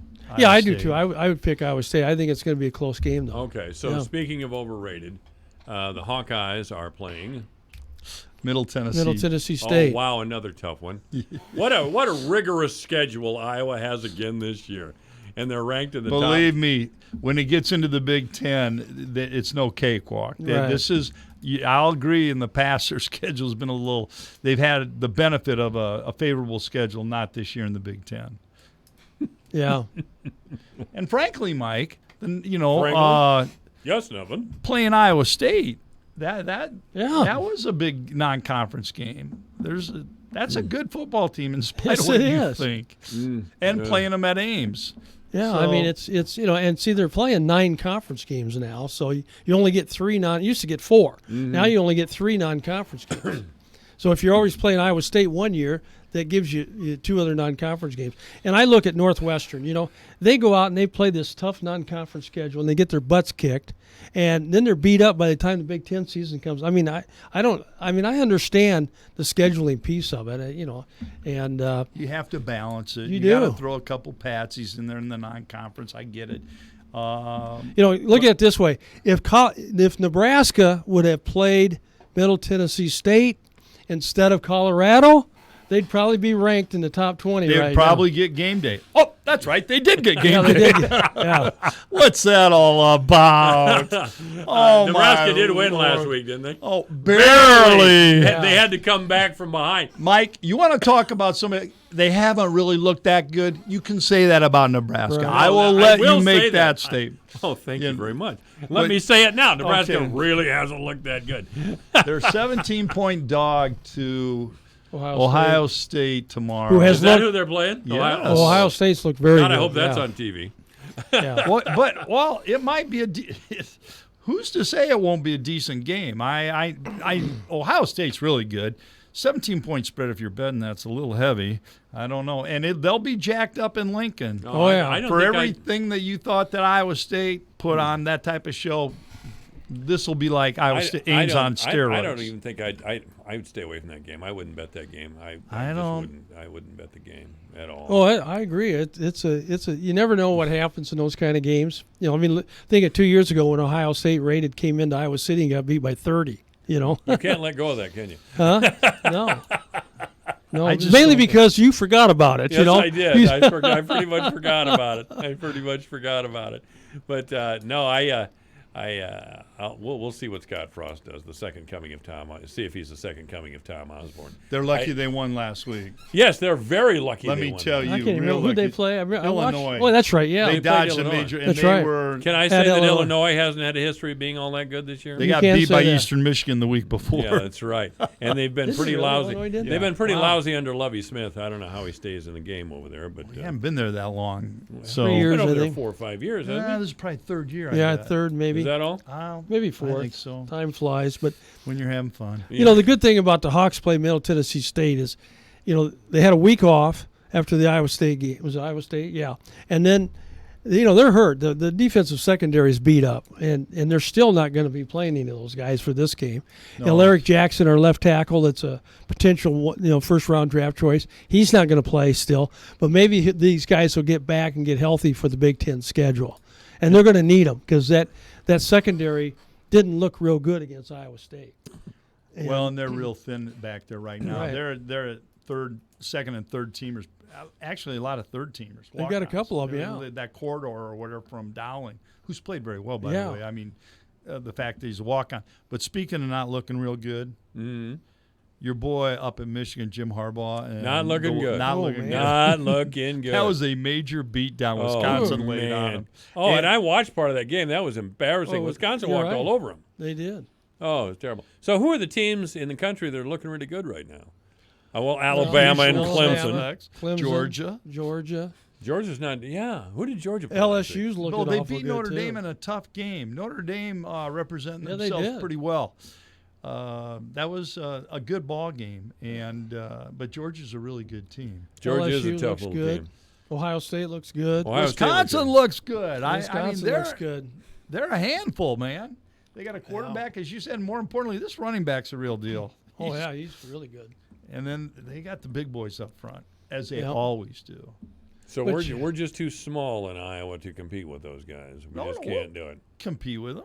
Can what we? are you talking about? Oh, absolutely. We didn't say anything about not competing with them. No. I mean, but I will say, I think right now Wisconsin's the best team in the Big Ten West that I've seen. Oh, yeah. They're clobbering everybody they play. Yeah. They've been impressive. They have been. Gosh, that's Paul Christ and the manager of the St. Louis Cardinals. I can't remember his name. Schilt. But they just don't look like managers to me for some reason. They just look, especially the Schultz with the Cardinals. He looks like my English teacher when I was in high school. But man, he brought the Cardinals back strong in the second half of the season. They've been really good. I don't even. That's all I can say about them. I'm so good. disgusted. I know it. I'm a beaten man. Theo Epstein is not going to Boston, which I guess is good news. I'm not sure. But I don't know what happened with Joe Madden. He seemed to have lost touch in the last part of the season. I think he may be he's done. gone. I don't know that they're going to renew his contract. I kind of wondered that myself. He has a good roster there, but we have not developed any pitching. We've become stale as a team. Oh, terrible. And so maybe I love Joe Madden. I think he's a great guy. I enjoy his interviews. I enjoy listening to him. But I think they're going to make a change because we just got to shake things up a little bit. Look at the Brewers and the Cardinals are so much better than we are. And, I mean, this is the second year in a row the Brewers have finished ahead of us. The Cardinals are going to maybe win the division. They're certainly going to finish ahead of us. We got to figure it out. But we have some bats. I mean, what happened to Chris Bryant? I mean, Rizzo's still hitting the ball well. I think Bryant's going to get traded, by the way. Why? I think too much money? Well, I just think that's one of the pieces of change. Yeah, he's very inconsistent. He will win some games for you, and then but I just think he's going to want a lot of money, and they're going to decide, hey, this is the time to move him. Yeah, and Boris is his agent. He's brutal to deal with. Unfortunately, I found out that Boris is Castellanos' agent, too. That makes it hard. Boris doesn't care where they play. He just wants a lot of money. He always wants a lot of money. Well, that's an agent. An agent. Well, not all agents. I mean, someone say, listen, this is a good place for you. Take a little less money. The endorsements are great. It's a great city. Blah blah blah. And it's a winner. You want to be on a winner. Yeah. So. Yeah. Most agents are lawyers, right? Aren't they attorneys usually? Some of them are. I wouldn't say necessarily most of them are. I don't think so. But many of them have legal background, but not. No. God, you have to run some of the to really put your name on a contract like that. You'd have to run it by an attorney and a very competent attorney. Well, they may do that too. I'm sure they do that. Probably got attorneys on staff that sit down and. But the sports agent is really the negotiator. You think he's? Oh yeah. Well, look at LeBron's agent. He didn't even have a college education. Is that right? Doesn't he really? No, remember, and that was the whole deal Was he about from the hood or what? Well, yeah, they grew up together. Did they? Okay. And that's I'm blank on him now, but that was they put into effect in order to be an agent. They said the NCAA said you have to have a college degree. Remember that? And they reversed themselves on that because that's a stupid rule. That's what they said. And this was Exhibit A, was LeBron's agent. and they claimed it was a rule just to freeze him out. He's been very successful. So Nebraska's playing Ohio State. They're doomed. What's the spread on Iowa, Middle Tennessee? Does anybody know? 24. Oh, I'm not touching that one either. I'm not going with that one either. Any upsets of the week? Iowa doesn't throw a lot of points on the board, as you know. I mean, so you've got to just never know. Boy, that Brian Ferentz, though, he's a beauty. Last week, did you read that? Yeah. For an assistant coach. He gets mad. My Lord. He's the exact opposite of his dad. Exact opposite. Yeah. He's on the radio last week. He's got a quick fuse, and he got really rude with a couple of reporters. I heard that. Yeah, he made some excuse like it was a bye week and I have 4 kids or something. Well, that was one of the things he talked about. But they're asking him about playing Martin. Right. That's what it was. Why doesn't Martin play more? And he didn't want to listen to that. He didn't want to listen to it. Anyway, go Dodgers and go Gales. Thank you, Nevin Mulholland and Randy Coolman. Thanks, guys, for being here as always and talking sports. Even though you're usually wrong, I'm always right. It's 5 o'clock in the afternoon. You are listening to AM 1400 KVFD, the voice of Ford Dodge. Thank you for listening. Picking up speed, I'm Lisa Lacera, Fox News. As the impeachment inquiry into President Trump progresses, Secretary of State Mike Pompeo has been subpoenaed by 3 House committees. In a letter sent to Pompeo, the House committee chairs wrote that should he refuse to comply with the subpoena, it shall constitute evidence of obstruction of the House's impeachment inquiry. The House committees have also scheduled depositions for 5 State Department officials over the next 2 weeks, including with Kurt Volker, who serves as the U.S. Special Representative to Ukraine. Fox's John Decker at the White House. The Speaker of the House coming out swinging against the president after his comments caught on tape where he called the whistleblower a spy. Speaker Nancy Pelosi critical of those who helped inform the whistleblower. For the president to say what he said about those who may have supplied information to the whistleblower seriously undermines integrity in government. But the president does that almost every day. Republicans continue questioning the information in that whistleblower complaint. Fox's Mike Emanuel at the Capitol. Another legal roadblock for the administration in its attempt to keep migrant families detained indefinitely. Judge Dolly G. indicated the Trump administration's plan to end the Flores agreement and keep families together but detained indefinitely cannot work, that it's inconsistent with the original agreement. Attorney Carlos Holguin with the Center for Human Rights and Constitutional Law says this means children must be placed in licensed shelters or with relatives in accordance with the Flores deal, which said kids cannot be held longer than 20 days. Fox's Jessica Rosenthal in L.A. Wall Street at the close. Tech companies led a broad slide in stocks on Wall Street as investors worry about another escalation in the trade war between the U.S. and China. The Dow lost 70 points. The Nasdaq fell 91. The S&P off 15. America is listening to Fox News.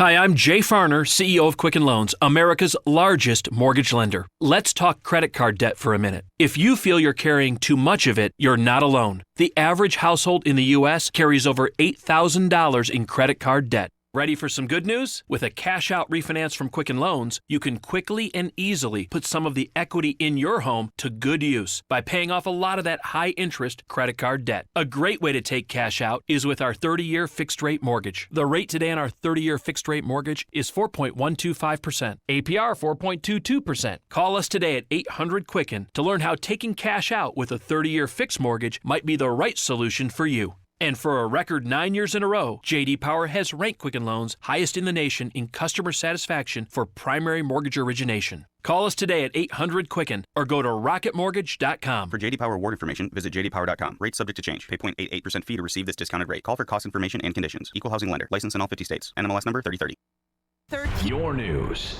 your town, your station. KVFD News when it breaks. With your KVFD News Update, I'm Rob Jones. A man was found dead in the Des Moines River yesterday afternoon after he reportedly jumped from the Fort Dodge High Bridge.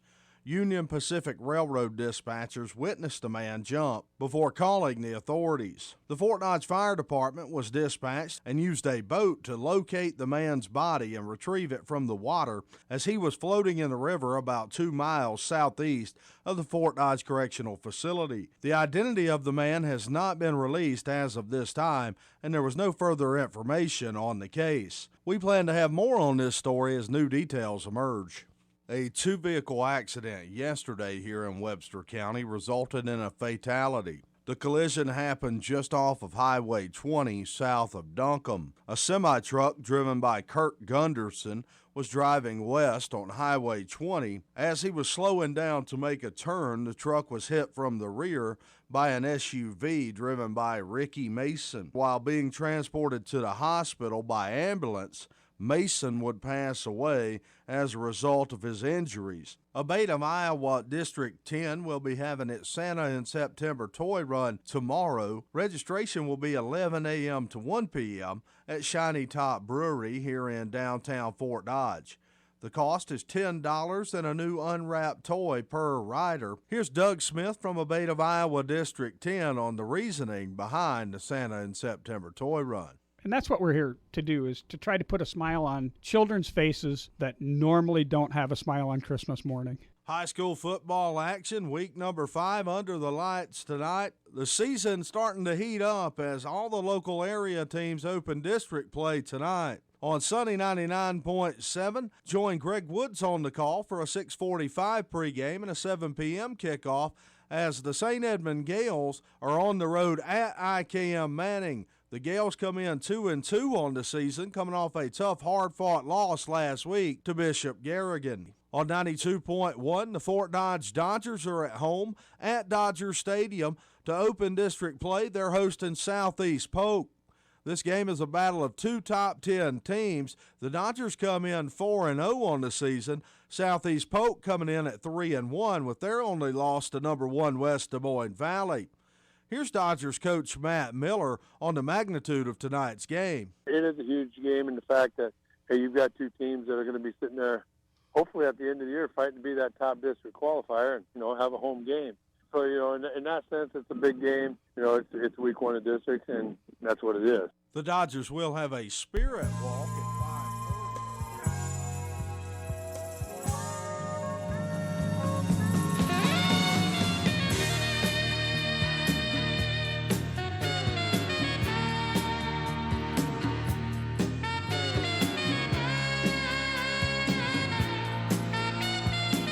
Live from the headquarters of Ramsey Solutions, broadcasting from the Dollar Car Rental Studios. It's the Dave Ramsey Show, where debt is dumb, cash is king, and the paid-off home mortgage has taken the place of the BMW as the status symbol of choice. I'm Dave Ramsey, your host. You jump in, we'll talk about your life and your money. It's a free call. The phone number is 888-825-5225. That's 888-825-5225. David starts off this hour in Ruston, Louisiana. Hi, David. How are you? Good. How are you? Better than I deserve. What's up? Great. Well, my question was whether to sell my house to pay off debt or to file Chapter 13 bankruptcy. And the debt is mostly from a business that I recently closed. I'm sorry. How long you had the business? Only 2 years. How much debt have you got? It's $80,000 on the business, and it's business credit cards. It's personally guaranteed, and then I've got about another $63 of personal debt. On what? Not including my house. Credit cards, personal loan, cars. How much do you owe on your cars? Not much. Truck about $5,000. My wife's car about $3,000. How old are you? 51. How long have you been married? 29 years. What kind of business was this? This was a retail nutrition store. Okay. What are you doing now? I just got a new job this week as a insurance marketing rep, and that's what I did in the past. I got laid off 3 years ago and was just frustrated and fed up and started this business and was stupid and took out a bunch of debt. So you got $140,000 in debt, and how much equity in your home? I'm hoping if I sell it, I could get clear about $40,000 to $45,000. So it doesn't really solve the problem. Well, I was hoping I could settle all the business debt I haven't paid on in months.